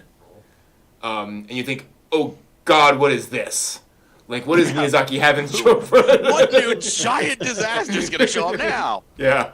Gojira. No. Yeah, basically. That's what I was thinking. Is like, my God, goodness, Kaiju. How much bigger can this get? But it's basically just the men in the boar skins, which is again a brilliant strategy from them. It's so quiet. It's like when you see it, I thought it was like a full-on like something super supernatural was happening, where it's just like, oh God, they're not doing anything. They look like undead. I'm like, oh wow, what really? This curse has gotten worse over all this, and this is gonna be super huge, terrible. Like, one of the great things that scene is you don't know. Yeah. And then the tragic death of Lord Akoto, really, as he becomes consumed with rage. And of course, the sad part is how it consumes San as well. And I think this is very interesting, kind of philosophically, because what is Miyazaki saying here? I think what he's saying is that San allied herself with somebody who was going down a dark path. She was trying to do the right thing, but she stayed with him beyond a point where she could help. Yeah. And as a result, she got dragged down with him. Right? Like, at some point you have to let go. And she wasn't willing to do that, and that caused her to get dragged into this. Because in a completely understandable kind of way. Absolutely, right. Totally. She's looking at down the road. Mm-hmm. You know what I mean? It's like, not that necessarily Moro is going to end up like this. Right. But, as I said before, it's like the sunset of the gods is coming. Mm-hmm. And that includes her mother. You know what I mean? Right. So it's like, absolutely. She can't let him go. Oh, remember earlier? I mean? Remember earlier on when Moro says, I have a bullet in my chest, and so I'm going to die. And San looks at her, just no, this can't happen. We got to go to the forest spirit. He'll take you back. Like that is a hard pass from San. Yeah. So this, she can't. She is tangled up with it because she cannot let go. Because letting go means she accepts the inevitability. Right. And it's just like, exactly. Yeah. Yeah, I don't want to accept that inevitability either. Right, exactly. Right. Yeah. Again, very human. Yeah. Very natural, but also it has consequences. Yeah. And boy, what a horrific moment this is. If you thought the beginning was horrific with the tentacles everywhere, seeing them take in San is just one level deeper into horror. Also, I have to say... good. No, I was gonna the body horror of it all. Yeah. When she sees San in there. Okay, so now you got a second board that these things are coming out, and they do it in lovingly grotesque detail of how they're coming. You're just like, no, not the eye, not the eye. Yep. Right. And then it happens to San, and you're like, oh hell no. And then you go, oh hell no again, because you see it coming out of her just like the boar, and you're just like, someone with a gun shoot her now. Yeah. You just don't want that. And there's that whatever that, I don't know if it's actual physical pain or whatever, but there's trauma there. Yeah, definitely. Going on, and it's just like you see the horror of all this. Well, being consumed by lampreys would probably freak me the hell out. It should also be pointed out, not to get too specific, there are certain kinds of anime that involve certain things that look like this. And I do wonder if Miyazaki isn't kind of, again, implying, kind of using that imagery, kind of everyone going, oh no, like, no. Of course, Miyazaki doesn't. but right, like that is a thing that had been around for a while. So I think I think he's kind of trading more on the horror of that, on the idea of that being just that visceral reaction. I'd like to go with the horror part. I don't want to. No, I agree. Miyazaki doing that. No. But I think that is kind of where he's, that is some of the imagery. It's Miyazaki's loving homage to that genre. No. Yeah. No, it is not. No. No. And so then we get Miyazaki After Dark. Yeah. And so then Ashitaka confronts Lady Eboshi. And again, this is where I would argue that Lady Eboshi is doing exactly what Moro was doing earlier and asking Ashitaka whether he is going to be an effective husband for her daughter. Right? Because she's basically doing the same thing. Are you going to live with that wolf girl? Right? She's challenging him. It should also be pointed out, this is something Okada pointed out, Moro looking at Ashitaka from the left, Lady Eboshi looking at Ashitaka from the right. They're kind of, it's interesting, this sort of positioning back and forth. He said, from a cinematographic angle, it's pretty clear that these are being contrasted. Right. These two people are kind of saying the same thing. But of course, it doesn't stop Eboshi. And so then we move into our climax. And again, there's that body horror. And so again, there's not too much to say here in terms of plot, because it's kind of, all these consequences are all coming to a head, right? Everything now has to really go somewhere. As Moro tries to save her daughter, and pulls her out at the last moment. And we get Lady Eboshi trying to kill the Great Forest Spirit. Which she does. And it's interesting seeing all the things going on here, where the Great Forest Spirit basically grants them their death. It doesn't save them, it just says, no, it's time. Like, this needs to stop. And so we're just going to let this go. Because that is the best solution here, right? This is just continuing a cycle. And this is just stopping that cycle. And then Eboshi kills the Great Forest Spirit. And I love that the Great Forest Spirit gives her that moment where it looks down at her and causes all of the flowers to sprout, and to say, like, this is not what you want to do, but Eboshi does it anyway. And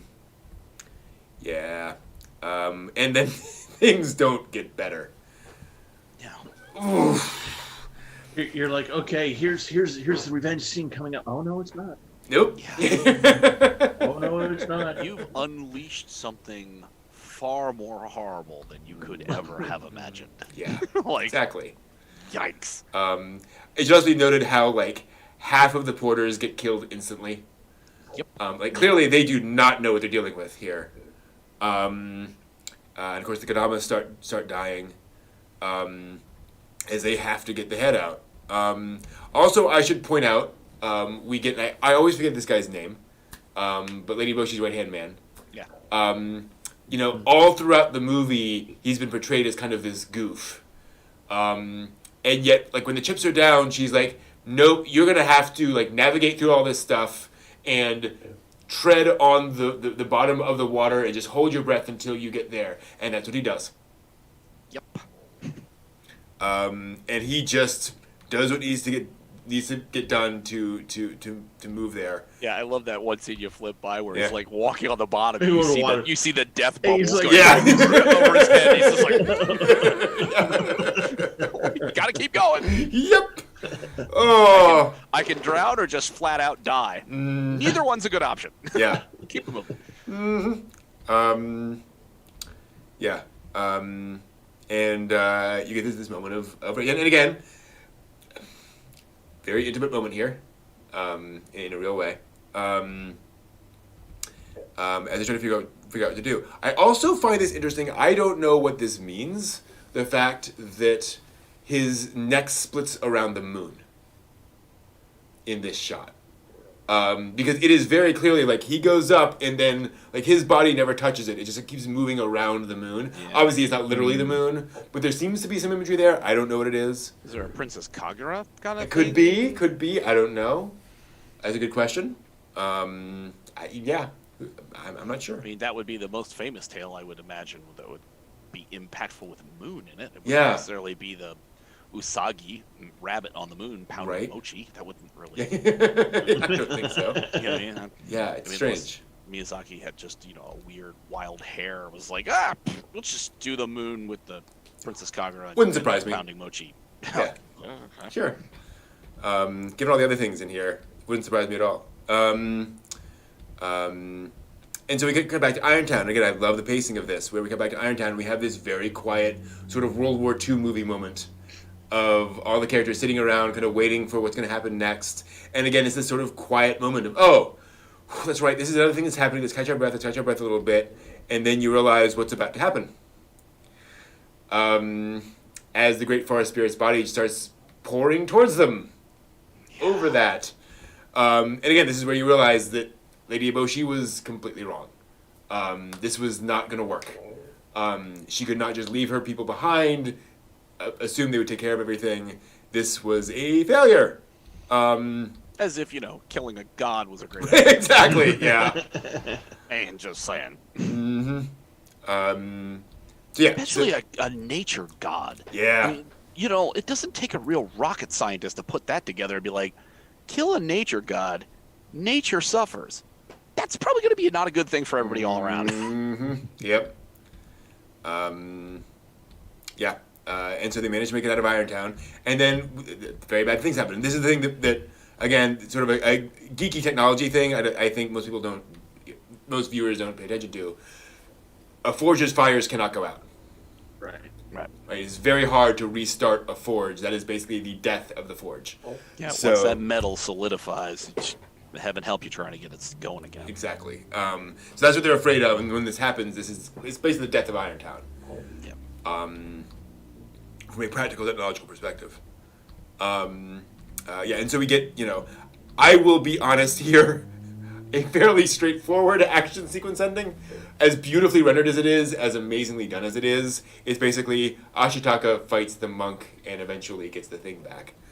And it's almost comedic, which is weird.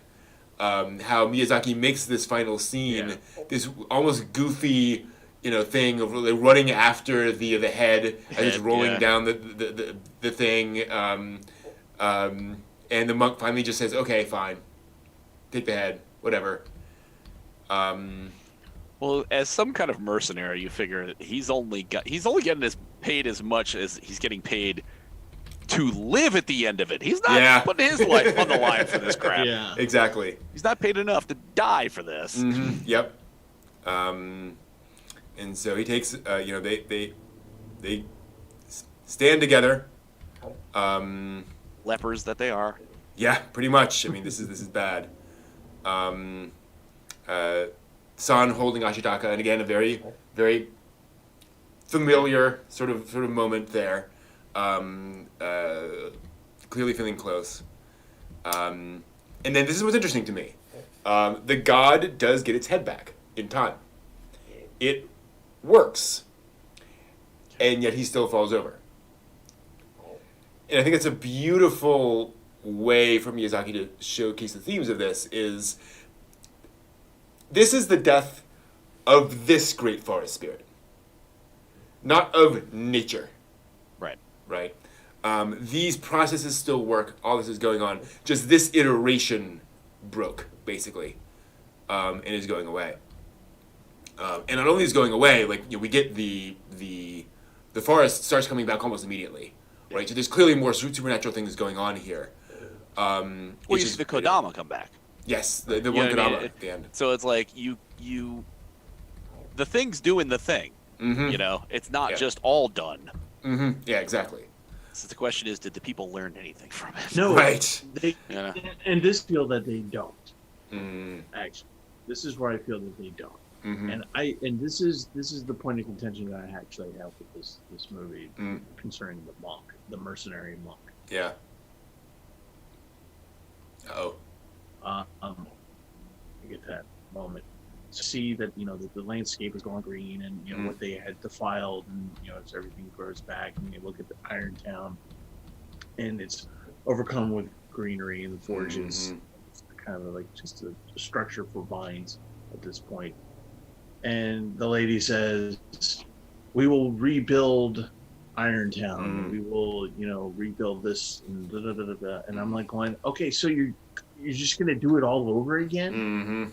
You're just gonna go back and you're gonna try and recreate the forge, and you're just gonna keep mining, and this is your dream, and so you basically win, but you're minus an arm because the other mother biting it off. And then so that kind of, I was just like, okay, the lesson was clearly not learned. Yeah. And then there's the monk, the mercenary monk, who manages to survive at the end, and his whole thing is like, don't you realize that, as he's going for the head, he's like, don't you realize that everyone dreams of having everything, and I might actually be able to have this?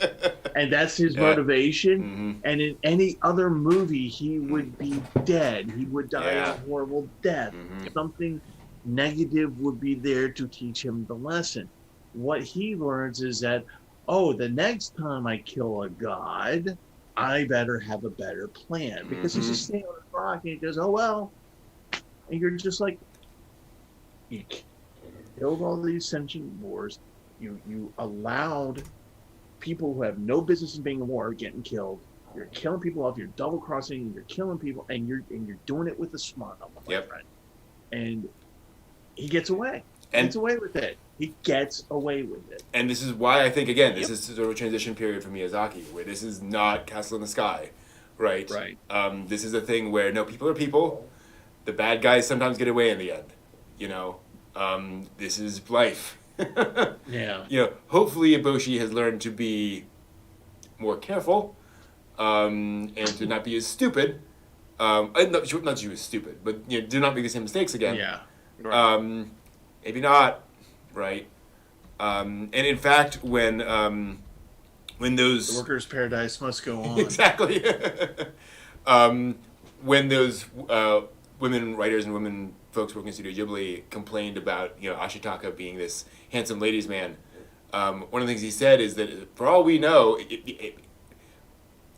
you can certainly believe that Ashitaka actually did leave with San and went back to his village, because there's no reason why he wouldn't do that. Help Irontown rebuild for a while and then go back with San to his village, and that's how they know. That's how they have that pottery that tells his story. Because this is not the story of Irontown. It's the story of Ashitaka. And how he found his path through. Right. And found the right thing to do. And then we end with that very Nausicaa moment of the greenery and then the shoots coming up. And we do see the one lone Kodama who is there, who, according to Miyazaki, word of God, is Totoro.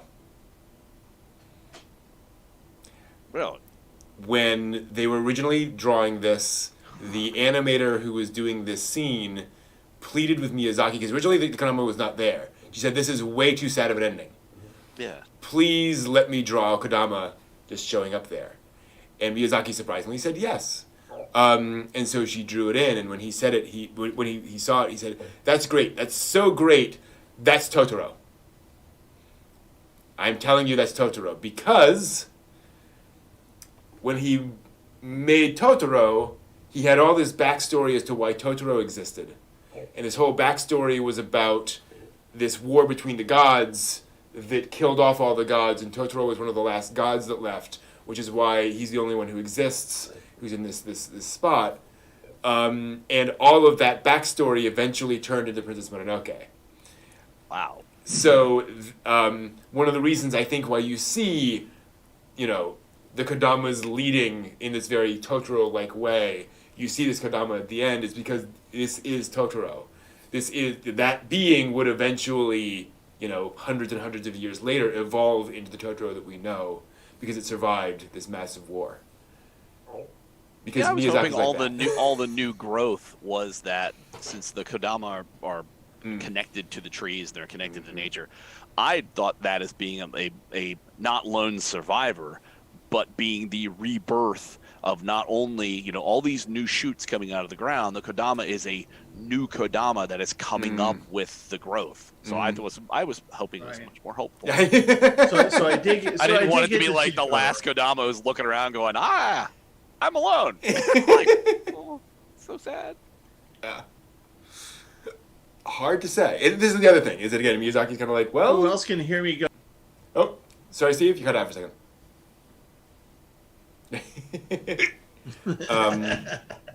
But yeah, this is the thing: is that there are multiple interpretations of this film. Right? There's lots of different ways you can go with this film. I think they're very valid. So yeah, that is Princess Mononoke.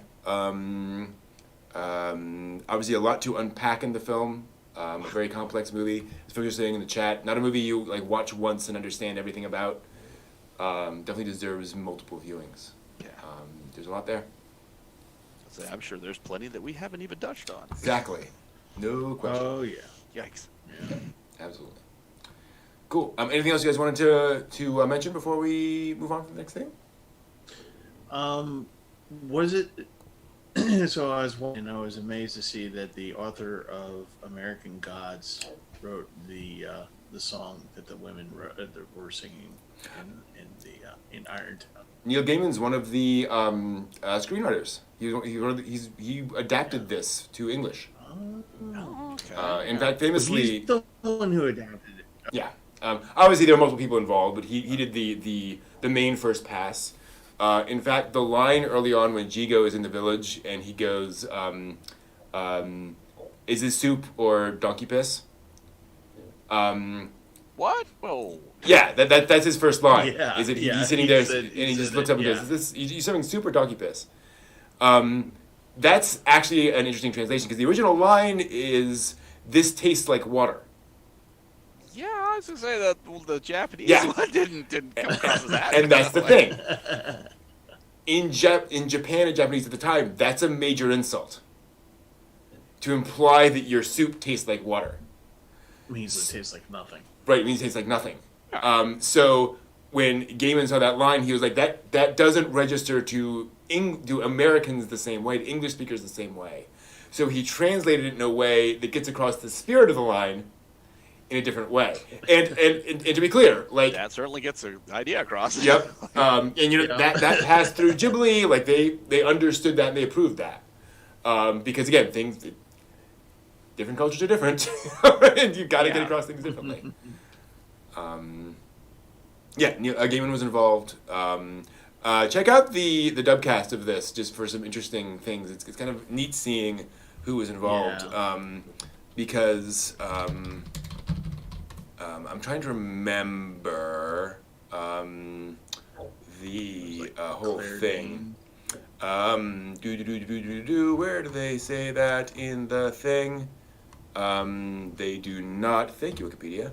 I really appreciate that. It's probably up there somewhere. Just kind of. There we go. Ashaka's Billy Crudup. Son is Claire Danes. Claire Danes. Yeah. Wow. Yeah, Claire Danes. What's her name? Oh gosh, Irish actress. Oh, she appeared across from Matt Damon. Don't know. She was in Gross Point Blank, and I'm blanking on her name. But Yeah. anyway, she was one of the most. There's a lot of interesting people in this. Oh yeah. Minnie Driver is Lady Eboshi. Driver. Minnie Driver. That's what I'm thinking of. Okay. Yes. Yeah. And Gillian Anderson plays Moro. Who's an inspired choice. Wow. Does a great job. And she was a longtime Miyazaki fan when this opportunity came around. It's hilarious watching her in the documentaries going, so I got to play in a Miyazaki movie. Like, this was a dream come true. Wow. This is one of those things where, I heard this was an opportunity. I was like, oh, please, right, please. She really loved that. And some other, Tara Strong plays Kaya. Jada Pinkett is in it. She does Tika, the guy with the broken arm's wife. Oh yeah. Mm-hmm. Okay. And Bender is also in the movie. Yes. John DiMaggio plays Gonza. Yeah. That's Bender. Nice. Yep. That's Bender. Yep. But yeah, so a lot of fun stuff. Anyway, that is for this Mononoke. We're gonna take a quick break, and I'll be back in a few minutes to talk about anime news and such. So we will see you in a little bit. A little bit.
Hello, everyone. Took a second for the Konbanwa thing again. to cycle over. Exactly.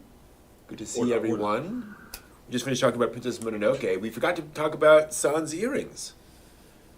I'm honestly not sure what's going on there. Because they obviously react. Yeah. It's not just like accidental. Mm-hmm. It's not like she hears something, turns her head. It's like, no, she's doing things and they go, and then she's like... Well, here's the thing. That sounds to me like a Buddhist staff ring thing, right? Ching. Okay. Ching. So I think there is a Shinto, connection there. That there's some reaction, essentially, between Ashitaka's god power and the god powers of Moro and the others. Because, the shininess could be like the mirror. True. From Shinto. Mm-hmm.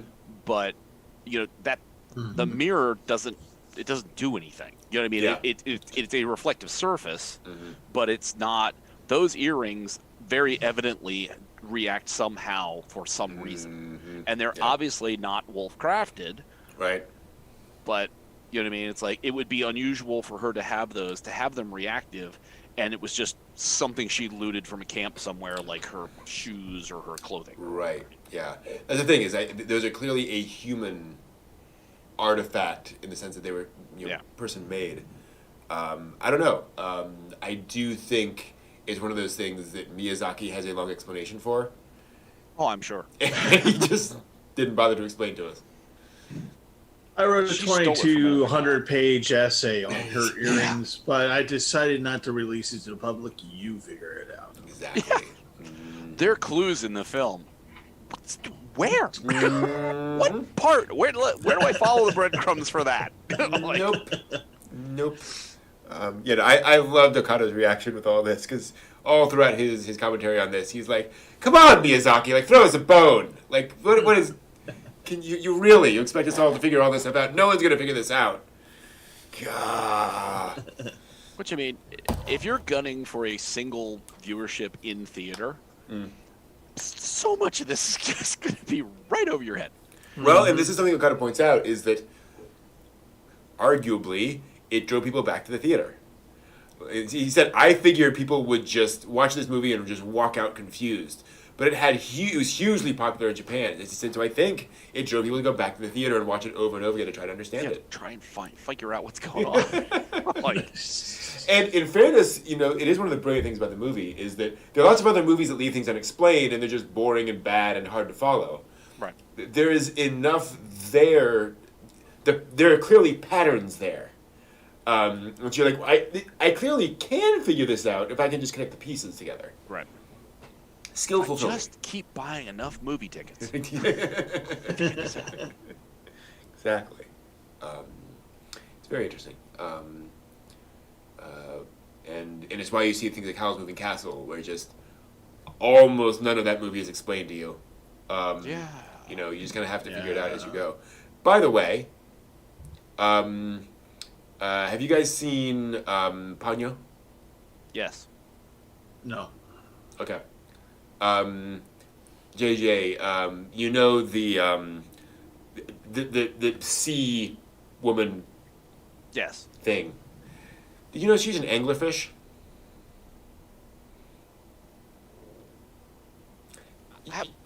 You know how an anglerfish has the thing, the globe at the end? Yeah, but... that's what she is. That's what she is. I know what the anglerfish is, but she doesn't... she doesn't look like an anglerfish. Nope. Word of God, Miyazaki has stated that she is the probe at the end of a giant anglerfish. And it's why in the movie you never see her feet. Yeah, we're all supposed to figure that out. I'm not even sure how many times I would watch that to try to be able to know, even to guess that. Thanks! You mad genius, you! It's a very odd individual. Yeah. I don't understand. And literally, that's why you don't see her feet. That's like the action. That's the real reason. Yeah. I am not joking. That is actually word of God. She is a giant anglerfish, and they always hide her feet because she has no feet. It's just everything else, and then it just becomes a tentacle, basically. Yeah. It never even occurred to me that it didn't have feet. Meteor. It's bizarre, but Miyazaki is weird. I mean, quite honestly, there's a lot of things in general animation that you can save money on. Sure, exactly. Is to shoot people from like the waist upwards, because you don't have to do the tricky thing about moving legs and stuff. So yeah, totally. I would have believed that too. You're like, oh, that was too much money. Yeah. Okay. Yeah. Sure. Fine. That's.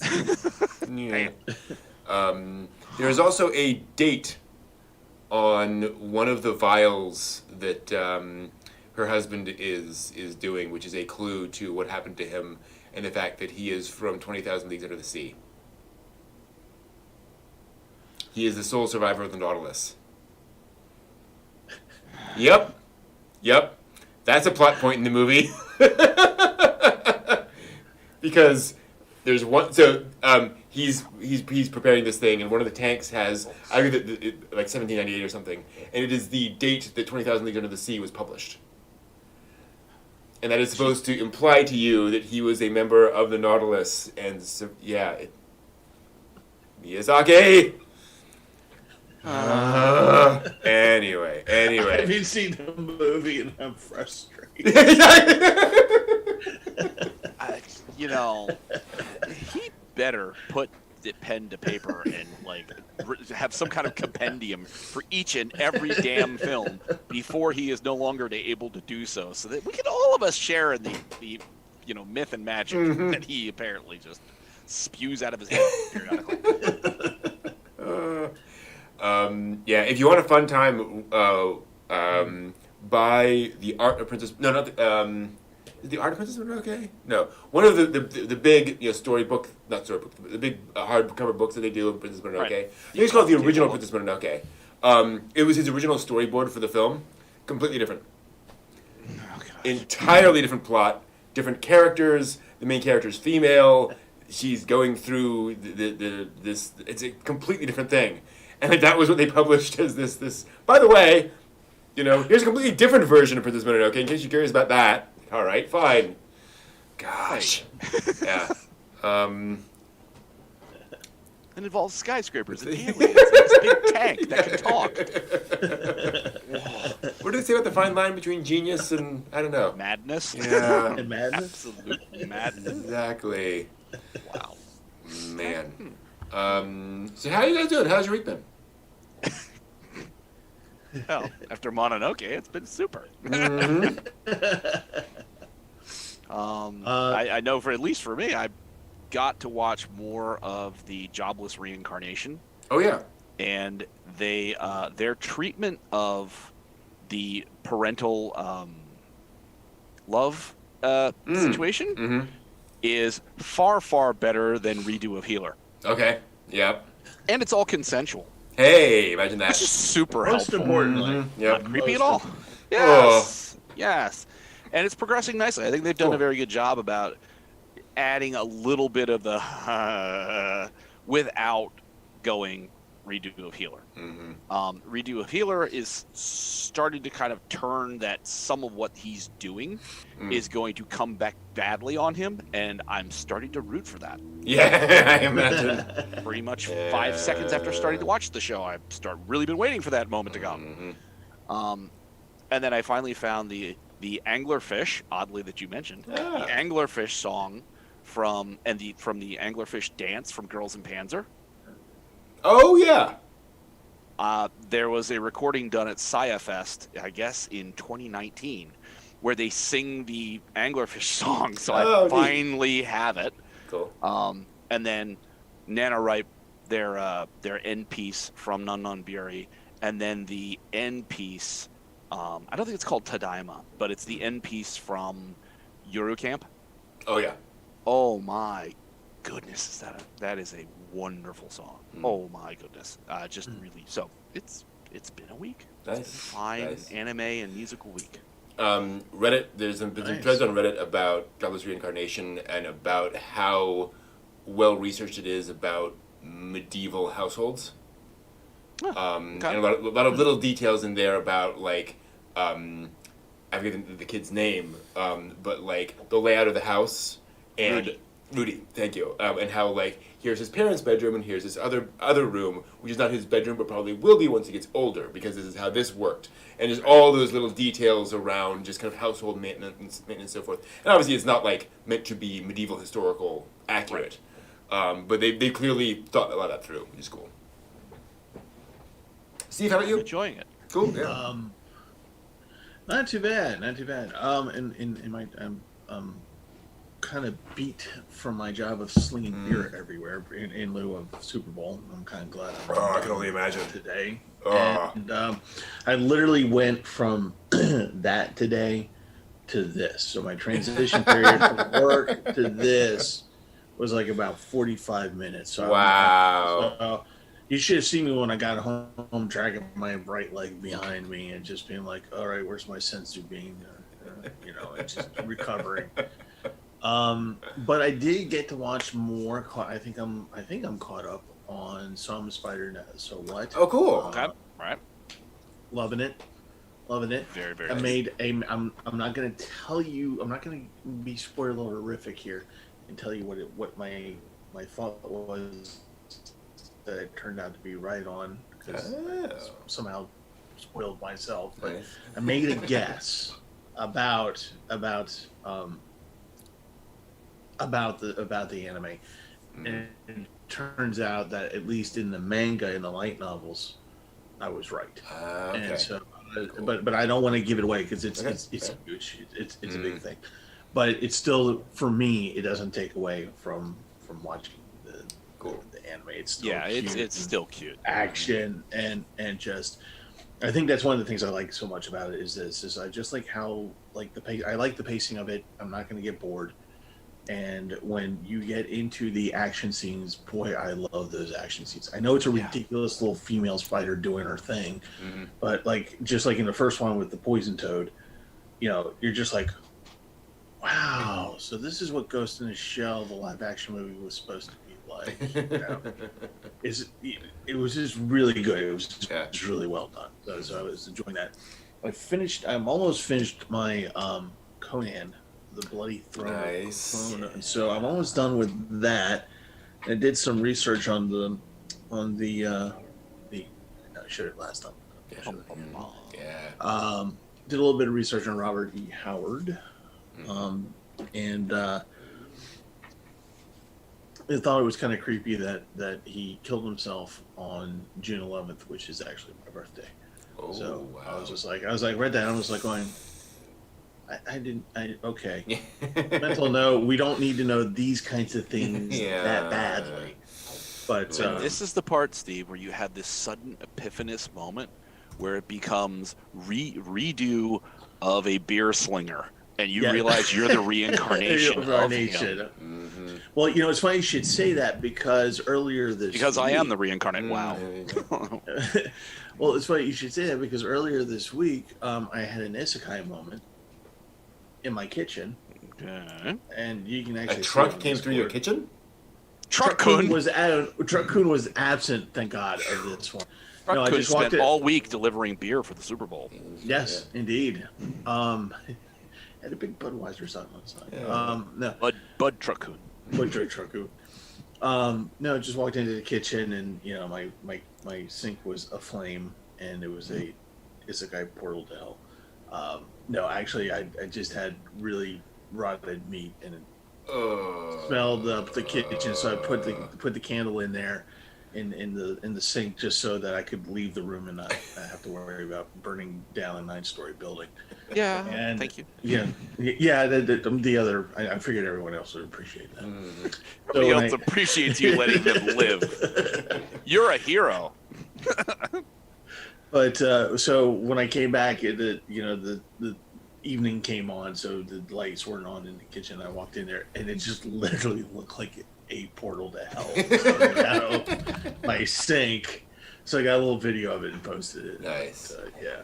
So if you ever want to know how to make a portal to hell, Now you know. Put a candle in your garbage disposal, then turn it on. Yeah, exactly. Don't turn it on. Yeah.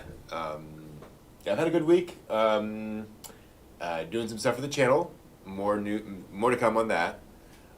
Started volume 2 of The Alchemist Who Survived, which was that story about the alchemist teenage girl who went to sleep and came back 100 years later. That's right. So enjoying that, reading the light novels, and the author does tend towards some info dumps, but in general, it's a fun read.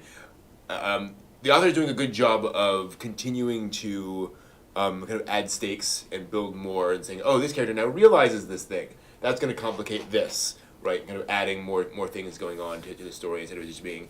And so she has another fun day in this world. So I appreciate that. So that's the main thing I've been enjoying. And then a bit more Demon Slayer, which is again impressive work. And just kind of getting into that. A little difficult for me because it is kids in danger. And kids die, not necessarily like bloodily on the screen, but like it's happening. So that sometimes hits me a little hard, but otherwise, just my gosh, the skill behind that show is impressive. So that's been having fun, playing Genshin Impact. Yes, you have. Mm-hmm. Yeah. And doing it skillfully. Masterfully skillfully. More putting in the time. Just to... grinding away. Yep. Building it up. Having fun. Love that game. Beautiful game. Still wish you could choose like the armor outfits or the stuff of your characters versus just generic characters. It's coming. You know it's coming. Oh. You know, yeah. And remember, there are 7 regions of the game, and we have 2 so far. Yeah. So I'm waiting for the chasm to open up because you can see it's written in the darkness. Mm-hmm. Yeah. But it's beyond the magical wall. Yeah. So it's like that's something that's gonna happen sooner than later. You put a name on it, then people are gonna like be clawing at the magic wall, be like, "Let me in, let me in." Well, and we know the order because they did a video back when it first launched, and they listed all of the regions in a particular order, and so far all the regions have been unlocked in that order. Okay. So that seems to be the thing that's going on, and next is going to be Japan, apparently, the Japan-themed land. So remember what I was. Interesting. So remember what I was telling you guys about what I hear when you talk about Genshin Impact, because I don't play it yet. I haven't gotten to that addiction yet. We'll get to there. What I hear is when you guys are talking about regions and stuff like that. I hear sort of Charlie Brown kind of wah wah wah wah cat wah wah wah wah isekai wah wah wah wah portal to hell wah, So just let you know. You get to play as a maid with a giant sword. That's all you need to know. So, but I am fully aware that should I play Genshin, then will all 3 of us be able to talk like that. Then somebody in chat is going to be going, "What are you saying?" Well, that's how it gets you. Yeah. Because you hear people talking about it, and you're like, well, I guess I'll go take a look. And the next thing you know, you're signed up. Like 3 days or 72 hours later, you haven't slept, one eye. Yeah, what happened to such and such? Don't know. Genshin Impact. That says it all. That'll do it. Y'all hear that?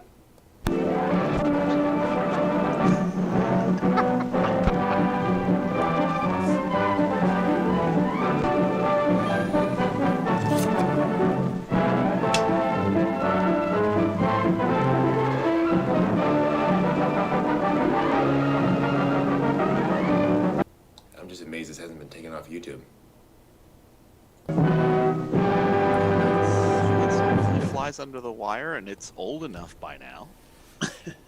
And welcome to the latest anime news for the week ending February 6th, 2021. Let us begin, he said. There we are.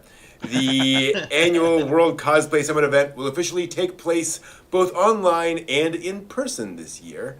The physical event will take place on August 7th and 8th at various locations in Nagoya, with the online portion, the World Cosplay Championship Video Division, on a not yet specified streaming service, but probably Nico Nico.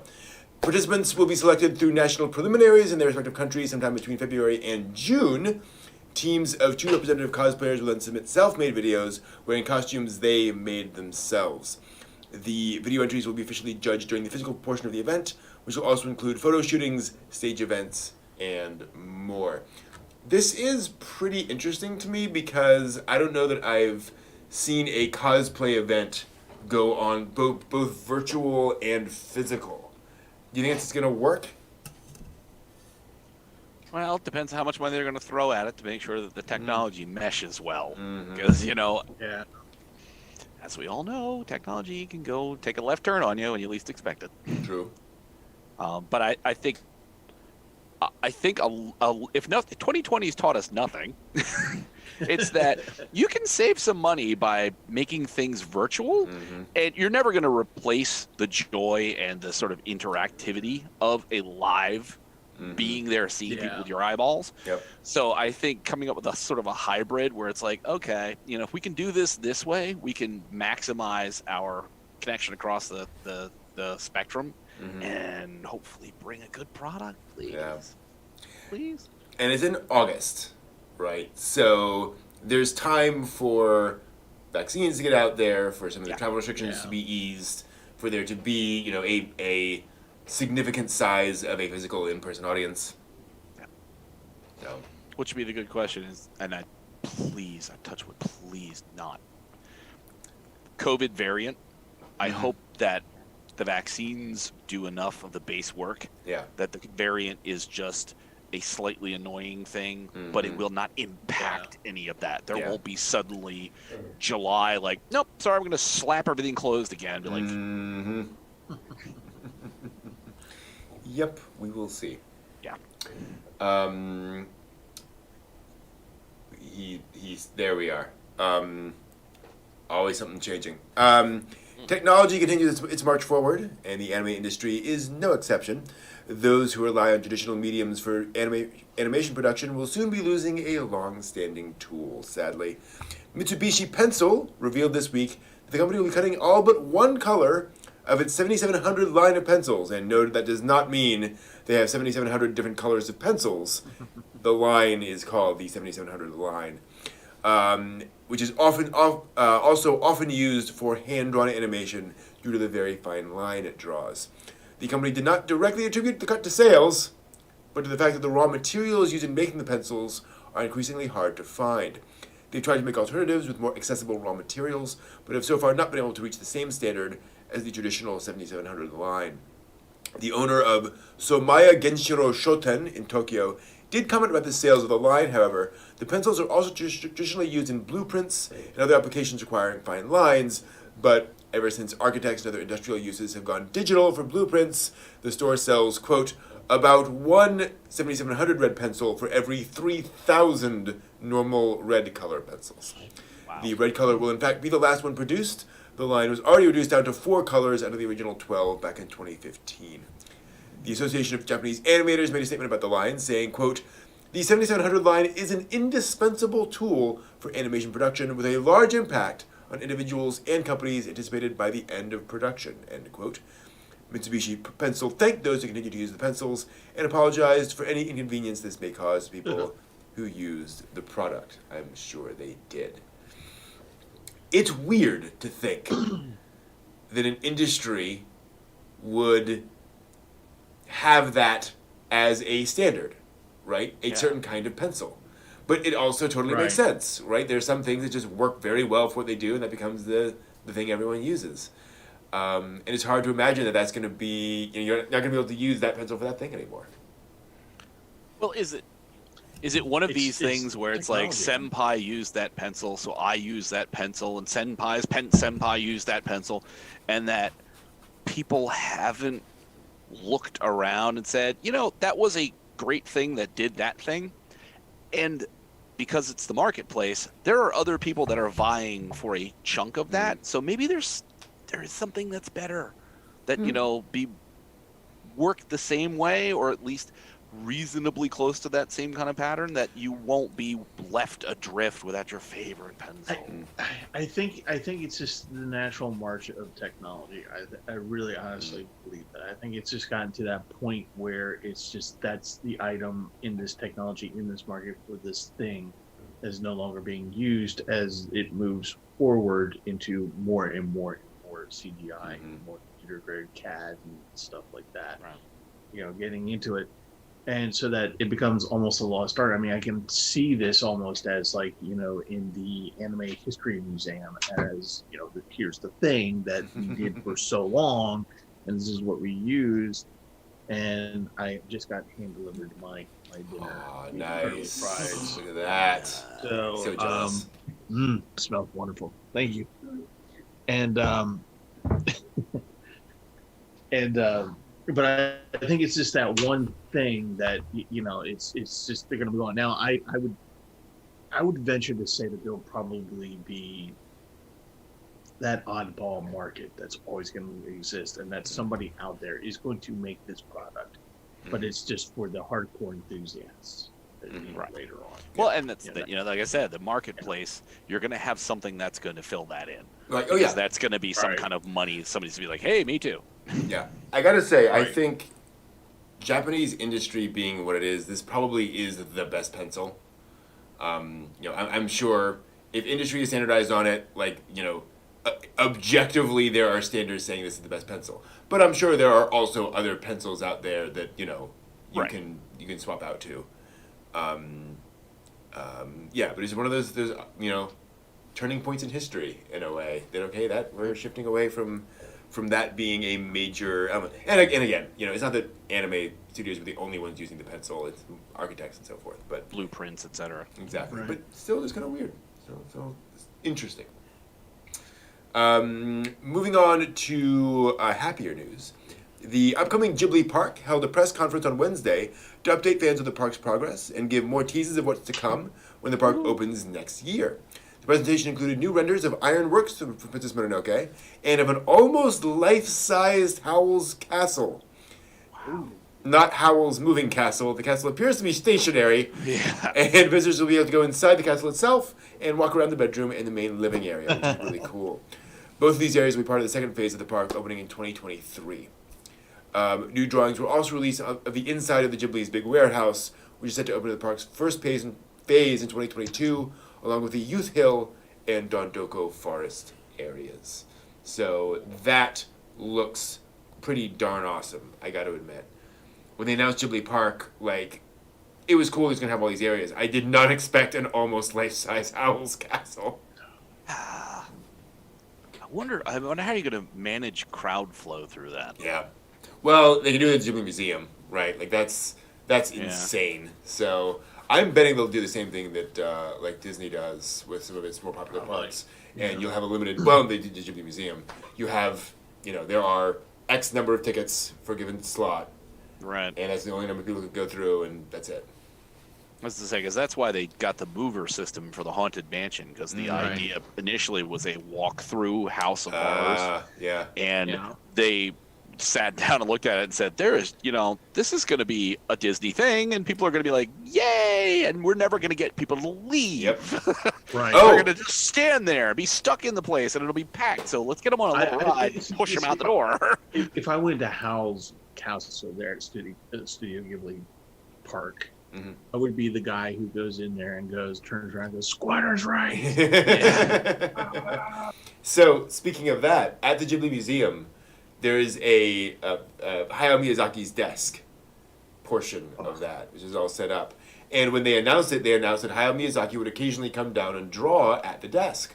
Oh. And he did. And he would come down and draw at the desk, and guess what happened?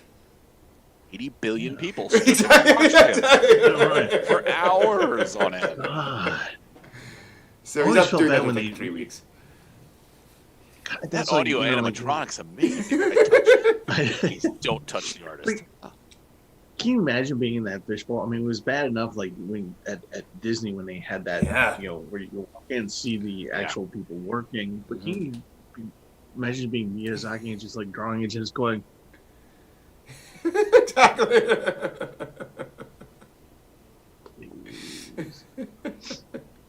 You were going. Stop breathing heavily. Ding, ding, ding, ding. Draw me, draw me.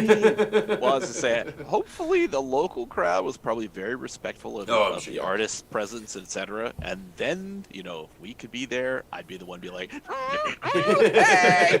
Miyazaki! Over here! Doodle something for me, dude! Come on, man! A shot rings out. Well, I'm sure there would be somebody who would come up very respectfully and say, "Sir, could you please leave the facility and never return?" Thank you. Exactly. All right. Also this week, news stories that we want to mention, maybe talk about, maybe not. So, guys, if you want to talk about any of this stuff, please scream. Demon Slayer. Yeah, exactly. So Valentine's Day is coming up, and when you think Valentine's Day, what else do you think of but cannibalistic demons? The Demon Slayer manga might be officially over. That doesn't mean no more new content. This week, new short stories were announced for both the manga and the anime. To celebrate Valentine's Day, UFO Table is animating 4 new shorts titled Demon Slayer Academy Valentine Chapter. The shorts will debut on the Aniplex YouTube channel. Aniplex. On Valentine's Day Japan time, with one posted every 4 hours starting at 10 a.m. The final short will stream within the Kimetsu Sai online event taking place that evening, which celebrates the 2-year anniversary of the TV anime. The event, originally planned to take place in person before the state of emergency, will feature new information related to the anime series, Season 2, along with the series' 4 main voice actors and the voice actor of Rengoku. There's also an art book coming with 3 brand new exclusive one-shot manga, plus some one-shots that appeared in previous publications. Now, while the Demon Slayer franchise doesn't show any signs of slowing down, mangaka Gotuge has begun to think towards their next manga creation. In this new fan book, Gotuge commented that they are thinking of writing a sci-fi romantic comedy as their next project. They said they've been rewatching old alien sci-fi movies recently. Okay. The Japanese government plans to extend the current state of emergency for another month in nearly all the regions currently affected after consulting with a panel of experts. While the overall rate of new COVID-19 infections has dropped, the ratio of older people among those infected has risen. Out of the 11 prefectures under the regional state of emergency, only Togichi, north of Tokyo, will be released tomorrow as planned. Manga company Comic Smart announced this week it's established a new digital animation studio called Kujira, but spelled QZIL.LA, a play on the Japanese word for whale. Comic Smart owns the Ganma manga website, which serialized the Million Doll and Armor Shop for Ladies and Gentlemen mangas, which both inspired anime series. The producer, previously production IG, will serve as the new studio's producer and representative director. Their goal is to alleviate the labor problems of animators while maintaining both a fast production process and a high quality of work, which sounds like pretty much what any studio would say they're going to strive towards, but let's hope they succeed. Yeah, we'll yeah.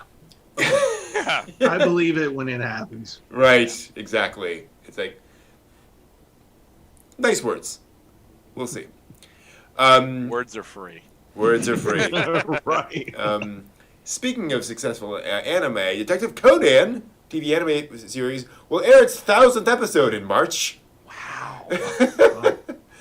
To celebrate this incredible milestone, the anime's 1000th and 1001st episodes will be a remake of the legendary god-tier episode Moonlight Sonata Murder Case, which was the show's 11th episode way back in 1996. This was the episode notable for Conan vowing to not even let the culprits die. Detective Conan's website unveiled a visual for the new remake, showing a new key image making up a collage of scenes from the original. It'll air on March 6th and 13th. And they're also streaming a video of classical pianist Amy Kobayashi performing Beethoven's Moonlight Sonata for the remake. Plus, there's a social media campaign underway, of course. Now, last July, Crunchyroll reached 3 million paid subscribers, and as of this week, they're celebrating the next major milestone, surpassing 4 million paid subscribers and over 100 million registered users around the world. They also announced it's partnering with Idris and Sabrina Elba to develop a new dark fantasy series with the working title Dantai. As they describe, quote, the Afrofuturistic science fiction series will be set in a city where the rise of biotechnology has created an ever-widening gap between the haves and have-nots, end quote. On February 9th, Bushiroad will hold a press conference to officially reveal their next original TV anime project titled Joran, the Princess of Snow and Blood. Netmarble revealed on Thursday that its 7 Nights smartphone RPG is inspiring a new TV anime. It'll be titled 7 Nights Revolution, the Hero's Successor, premiering in April. Shogakukan announced this week a TV anime in the works for Koharu Inoue's The Duke of Death and His Maid manga, be animated by at JC Staff. Yasuki Tanaka's Summertime Rendering suspense manga ended this week, and along with the finale came announcements of both an anime adaptation and a real-life escape game. A live-action adaptation is also in the works. We can always count on fantasy and isekai light novels to provide new anime, and this week is no exception. Mato Sato and Nilitsu's unusual take on isekai, The Executioner and Her Way of Life, is getting a TV anime adaptation. In the novel's world, lost ones wander into the land from the distant world of Japan. And these strange wanderers always bring disaster, so the main character, Meno, the titular executioner, is tasked with exterminating them. Sounds like tourists from America. Interesting, yeah. Right. They bring disaster everywhere. The GA Fest 2021 livestream last weekend revealed that isekai light novel series The Reincarnated Sage's Alternate World Life, I Got a Second Profession and Became the Most Powerful in the World is also getting a TV anime. It is a more typical isekai story about an overworked corporate employee being summoned into a game like Alternate World. The same livestream also announced another light novel TV adaptation, this one for The Genius Prince's Guide to Raising a Nation Out of Debt. Hey, how about treason? Yes, that's all the title. Also announced as a TV anime based on Shikoshoto's The Strongest Sage with the Weakest Crest light novel series. JC Staff animating that one as well. Last up is a TV anime adaptation of Ghost Mikawa's My Friend's Little Sister Has It In For Me. You can probably guess the concept for the title already. Finally, Shueisha announced on Thursday that Ichiro Oda's One Piece manga officially has more than 480 million copies in circulation worldwide as of this week's release of the 98th volume. That total includes more than 400 million copies in Japan and 80 million circulation in 42 countries and territories worldwide. Shueisha is launching a present campaign on TikTok to commemorate the latest volume's release and will give away 10 replica art pieces from the manga by random drawing to people who post using limited time One Piece effects with the proper hashtag. Wow. Yeah. One Piece, man. One Piece. Wow. And the thing is, it's only going to grow. Yeah. Right. That's 400 million in Japan, and only 80 million so far. Yep. You know, that's translation, distribution, etc., whatever agreements to print it locally or however you're doing this. So, wow, One Piece. Go, kids, go. And it's not over. No. That is an ongoing story. 98 volumes. Holy crap. Imagine those shelves. No, I was just gonna say how much of that would be taken up. Probably wouldn't be like most of it. That's gosh. Just laminate all the volumes and just build a house out of it. Right. Man. Insane. And I am going to see the reincarnated mage. I'm going to see that when that happens. Okay. Even though it's like tropey as heck, you know, it's just the same old kind of isekai thing. I'm watching it. I'm watching that. Yep. I hear you. I'm looking to see list of manga series by volume count. Pulling that up on Wikipedia. Let's see what we have here. As expected, no idea for most of these. Wow. So, One Piece is Brent's panel on all the manga or all the anime that's the most popular in the world, and nobody's heard of like 90% of it. Exactly.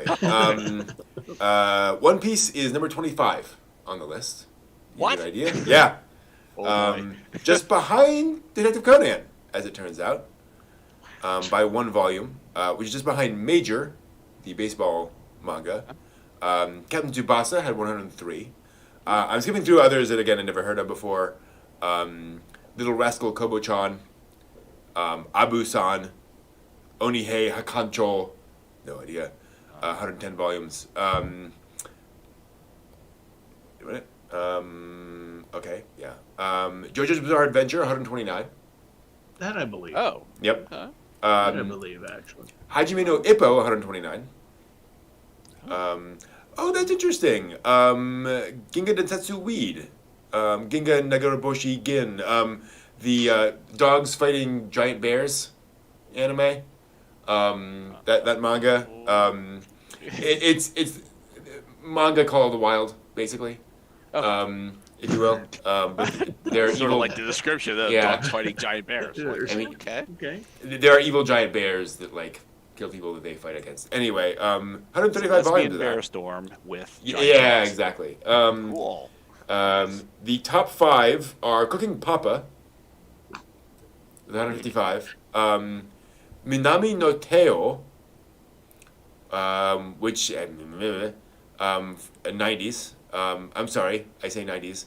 1992 through 1992 and ongoing, 159 volumes. Oh, jeez. Go 13. Okay. 200 volumes. Oh, well, okay. Yeah, since the 70s. Mm-hmm. Then there's Kochikame.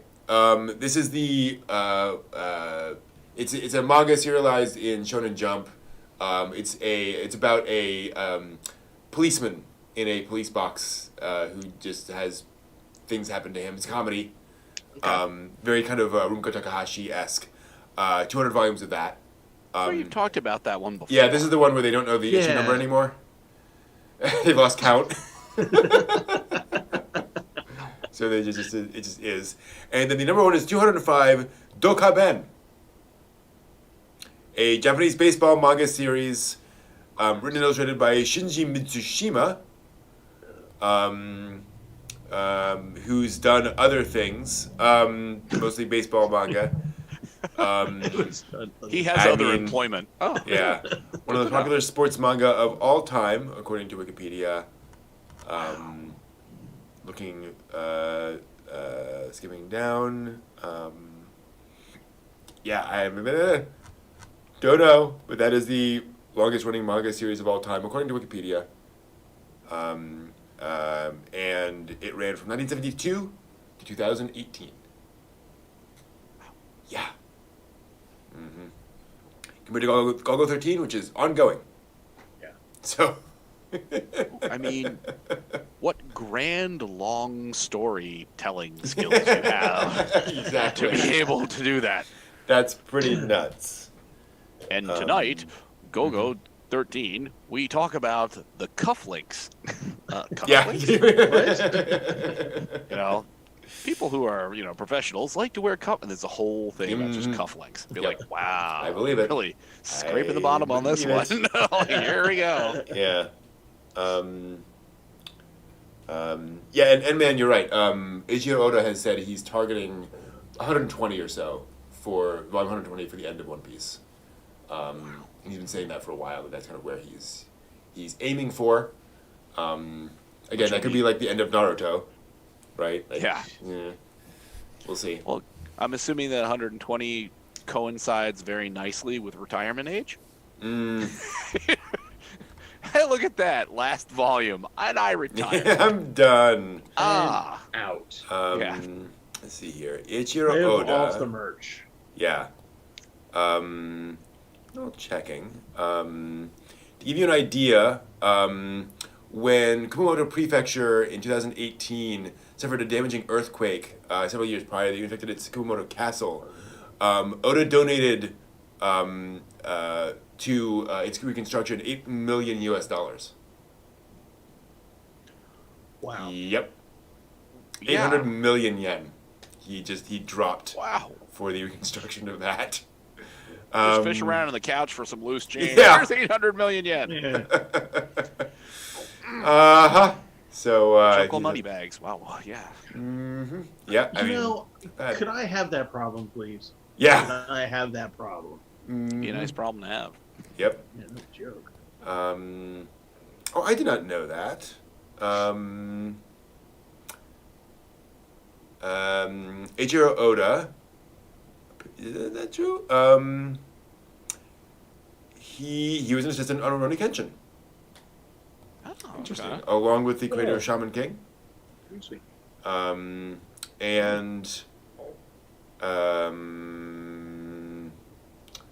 Mikio Ito. Not sure who that is. But yeah, apparently they're still good friends.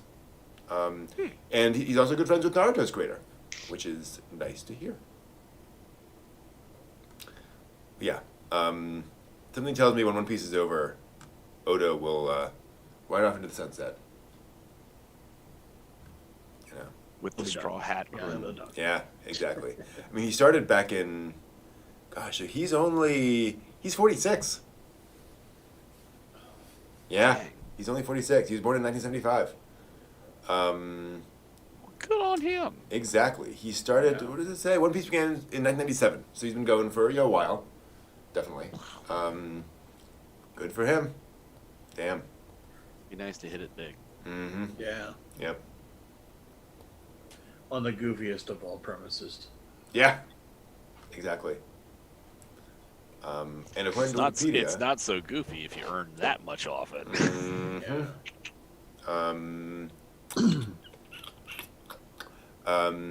Yeah, it is officially the best-selling manga series in history. Wow. Yeah. Impressive. I would like to talk about something I like. Ooh. And we will see if this works, because this is actually different. So 1 second. No, that's not going to work. Hold on a moment. Technology. I Let's managed to roll do the it that dice way. and Can see what we get. Yeah, exactly. Snake eyes. Damn it. Ooh, boy. Yeah, no. Hold on. Yeah, I got a new, so not to brag, but I did get a new monitor, which I'm very happy about, but also means I need to change things around because I didn't think about how this is going to look. So I need to rethink the structure of this. If I just put this here. So 1 moment, please. Speak amongst yourselves as I fiddle with this stuff. And I will get this working. Tonight's technological breakdowns are brought to you by an old calendar of Inuyasha, an even older calendar of Rush, very old the copy of Monsters, Rush, and, as in the band? as in the band, Wow. and Ruby, over here, another Ruby, old calendar. Now, are there figures in front of that, or what am I seeing? It's... Yes, you are seeing what the Most Highly band. Oh, Nice. okay, cool. I thought it was the girls from RWBY. Oh, nice. Ah, that is awesome. Okay. Yes. Purchased and or when made? the batteries are working. Oh, the battery. What? Wow. So if I replace the battery, it will actually play the entire song. Oh, Nice. Which would immediately get this channel demonetized. What? Where's it banned? That's cool. I don't know Yes. I don't know what you call these things. Yeah. Okay, I think. Oh, no, almost. Hold on. But yes, this is the Nice. Cool. I've been saving watching the remainder of Ruby. I just love that show so much. Mm-hmm. and I was so sad when you passed. Yeah. I know. Monty Alm. 2007. Wow. 2000 what? 2007. Wow. Steve, franchise. I hate to break the time traveling news to you, but it's now 2021. I know. Did that happen? You have to What's go this back to the COVID thing? future. Did you put your cell phone in the microwave? As I'm led to believe can result in time travel. Yeah, apparently, yeah. Cool. Thank you, All right. Yo and Kyoma. Yeah. I think we're good to go now. I want to talk about an anime I like. This is a weird one. This is Clockwork Fighters Heroes War. This is the story of a group of kids in Japan in the past, in an alternate history, with clockwork technology has advanced the way that digital technology has advanced for us. So they actually have clockwork mechanisms that they use in their world. And they build all sorts of interesting clockwork. And then unfortunately, their village gets attacked by bandits and torched. And so all of these kids then have to do something about that. And so they do what kids would normally do in this situation. They climb up the top of their local shrine and discover that their local shrine turns into a giant robot. Because of course it does, because anime. Naturally. Yeah. Who would think anything other than that? Right. That's insane. That's how that works. So yeah, they have a giant clockwork mecha that they pilot throughout the series. What's interesting about this show is that it's animated by Bones, so high animation quality. It is clearly aimed at a young audience, and it manages to do a lot of different things at once. It has a good variety of characters that all have different perspectives on things, different things they're trying to do. While being aimed at a younger audience, there are some heavy moments in the in the show. Their parents are probably dead, right? They're actually going off to look for the father of one of the characters that had left some time ago. And so there's definitely drama in the show. There's also some comedy. There's a lot of action. There's a lot of silliness.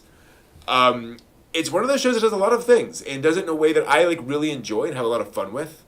It manages to be one of the one of those shows that's just entertaining, right? You can watch it and there's always something happening. You're always kind of enjoying the interaction of the characters, so forth and so on. It's one of those things. It's just really joyful to watch in a lot of ways until some of the more serious moments happen, which is just the way it often is. And the overall tone of it, the overall sort of art style, as you can see, is kind of light and upbeat. And I just really like the show. It's a solid sort of middle ground, enjoyable show that is also just kind of punching a little bit above its weight in terms of plot, in terms of what's going on. Partly because I should also point out, some of these kids get traumatized. They have the results of everything they're going through sometimes do come out in their actions. Sometimes they do react inappropriately, and they are also kind of kids. So it's this very interesting show. Extremely obscure. Surprisingly, there was a DVD release of this at one point in English, so you can get an English dub and Japanese dub. Japanese dub has a lot of Gundam voice actors in it, so if you're into that, you'll hear some fun Gundam characters in it, if you will. And it's just interesting seeing a show with this many different characters all interacting with each other, kind of bouncing off each other. And it's a fun ride. It's a fun one. Clockwork Fighters Heroes War. 26 episodes, I think, TV series. It's just a fun little ride. Time period it was released? It came out in the early 2000s, I think. Okay. Maybe. That's a good question. Heroes War. Because it kind of looks like it harkens back to 80s. Yeah. Year 2000. But you're absolutely right. It is very much an 80s style show. Wow, okay. It aired on NHK. That makes sense. So being a little more historical, thing. And I'm just looking it up now. Directed by, written by Sho Aikawa, who also wrote Martian Princess Nadesico, Love Hina, 12 Kingdoms, and Fullmetal Alchemist. Wow. Now, he was not the original creator of those. He was the screenwriter for all of those. Right. Still. Yeah, still. And that's good. As well as... Mugen Train. Don't say Nope. it. Okay. Nope. Don't say it. I was going to have to be like, no. No. It's another one that will make you throw your headphones. One Piece. A certain anime from the 1980s that we talk about frequently. Golden Boy. Nope. Nope. Not for kids. Yep. Legend of Yeah! He was a screenwriter on that. Oh, wow. Yeah. From children piloting a clockwork robot. Yay! Screenwriter of... Oh, boy. Oh, well, he also did Vampire Princess Miyu. He did Starship Troopers. Which... Hutch the Honeybee. Wow. 80 Police Files. Wow, and he wrote all of that certain series we're not going to talk about, even all of the sequels. Interesting. Wow.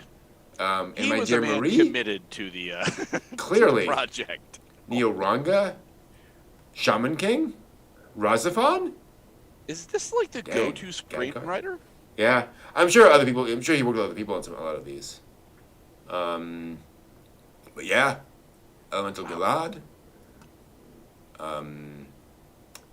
Let's see what some more recent stuff is. Some Cardfight Vanguard, Chaos Dragon, Milky Holmes, Okay. Eureka 7 AO, Ungo. Interesting. Well, oh yeah, I watched some of them go. Yeah, no, not my thing. Bounced off of that. Also written some live action stuff. Anything here we would recognize? Kamen Rider. Rider. Awesome. Quite a bit of Kamen Rider, actually. And some books. Like The Return of Ultraman. Because why not? Oh yeah. Oh, geez. He wrote Gunhead! Whoa. That's what. Sorry, yeah. That's I still good. have, That's bad. What? Gunhead is a live-action science fiction movie, Japanese science fiction movie about a giant tank thing going through this sort of post-apocalyptic giant structure, searching for things. Like a generational spaceship structure, or Unclear. It's Earth, but it's going through these giant abandoned complexes. It looks really interesting. It looks really cool. Kia Asamiya, who did Zerum and other things, worked on that, and he wrote that, which is so. I have Gunhead on VHS. That's why I'm like, oh my gosh, because I stumbled across this. Probably at Star City at that guy's booth with all the tapes.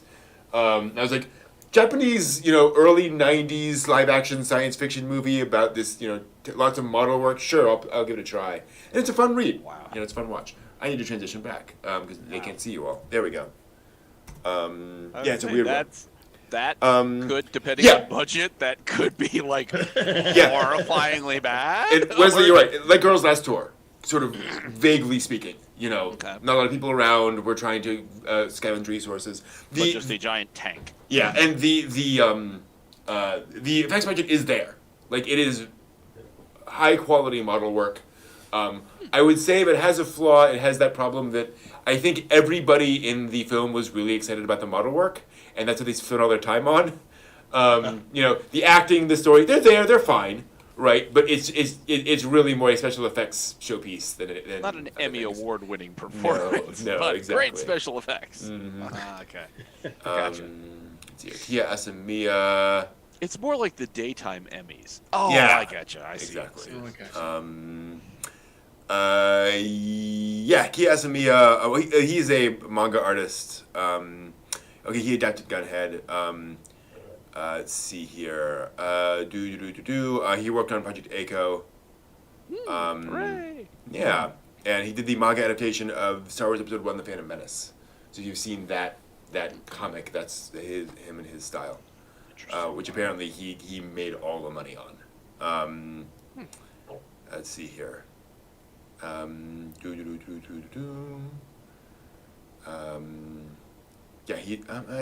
was not the Anyway, this is a rabbit hole I'm going down. Apologies.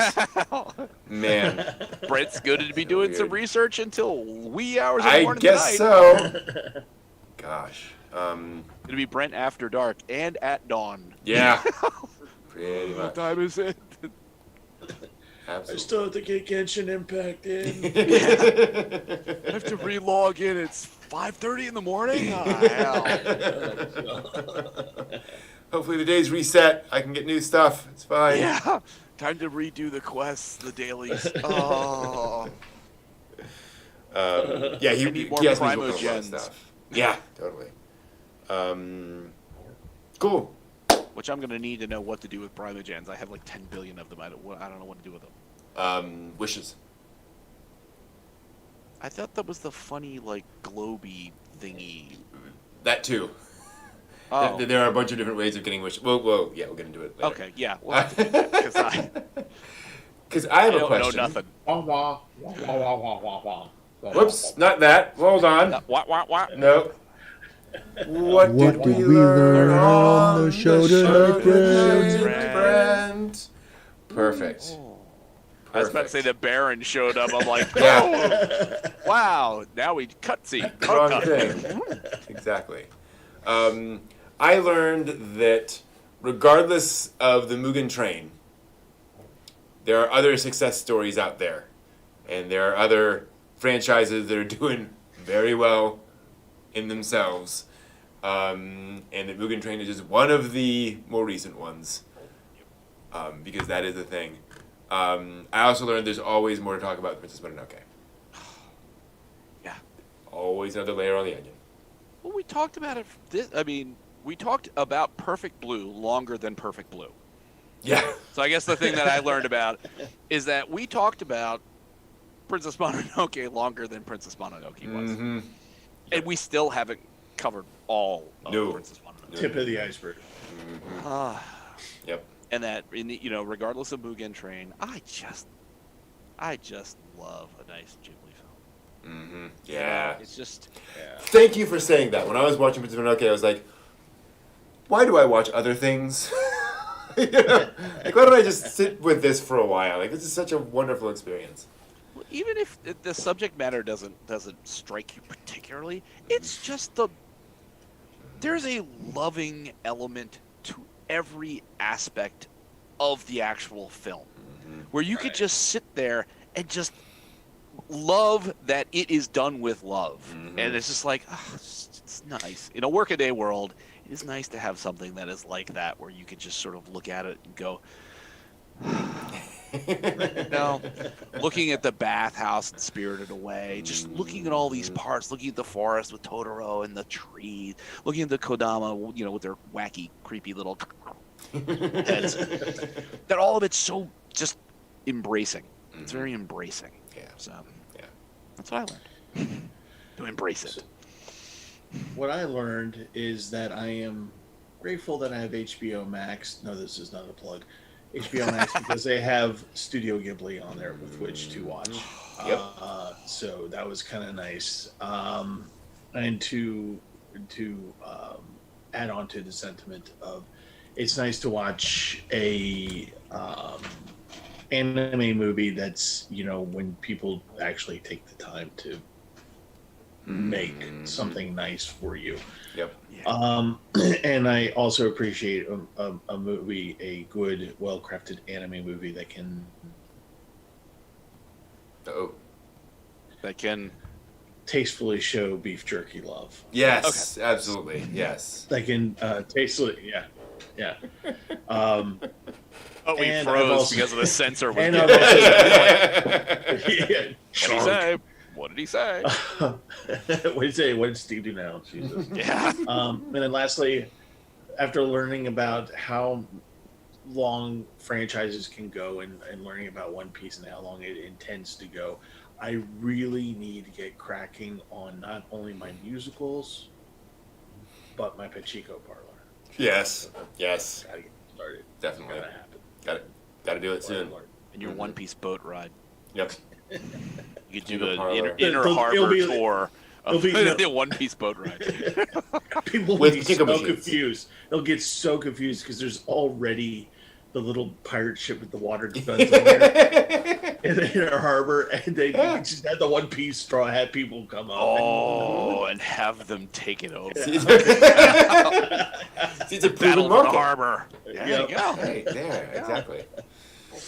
Cool. This has been a lot of fun as always. Next week we'll be talking about another carefully crafted movie, but a very different budget. Tenchi Forever. The third of the Tenchi movies, which is very interesting. I put it on the list because not only am I a massive Tenchi fan, but I was really impressed at how structured this movie was and how it was made. So I'll be very curious to see your guys' thoughts on it. Yeah. Again, more Tenchi interaction that I got lost in Tenchi. Yeah. Well, there's another you'll never know that. Yeah, I don't know where I am in Tenchi anymore. That's fine. Somewhere. And for what it's worth, in the Tenchi universe. We'll bring Charlie and Phantom Street. Exactly. And for what it's worth, for those worried about that, Tenchi Forever is a very self-contained story. As long as you're vaguely aware of the fact that Tenchi is like this harem series and that the various characters are at odds with each other, you'll totally get it. You don't need any of the lore to understand Tenchi Forever. Very self-contained. So I hope you guys get a chance to watch that with us and talk with us about it next week. Thank you all so much. Hope you have a great week. Until next time, watch more anime. Arigato, Jane. See ya. Bye. Sayonara.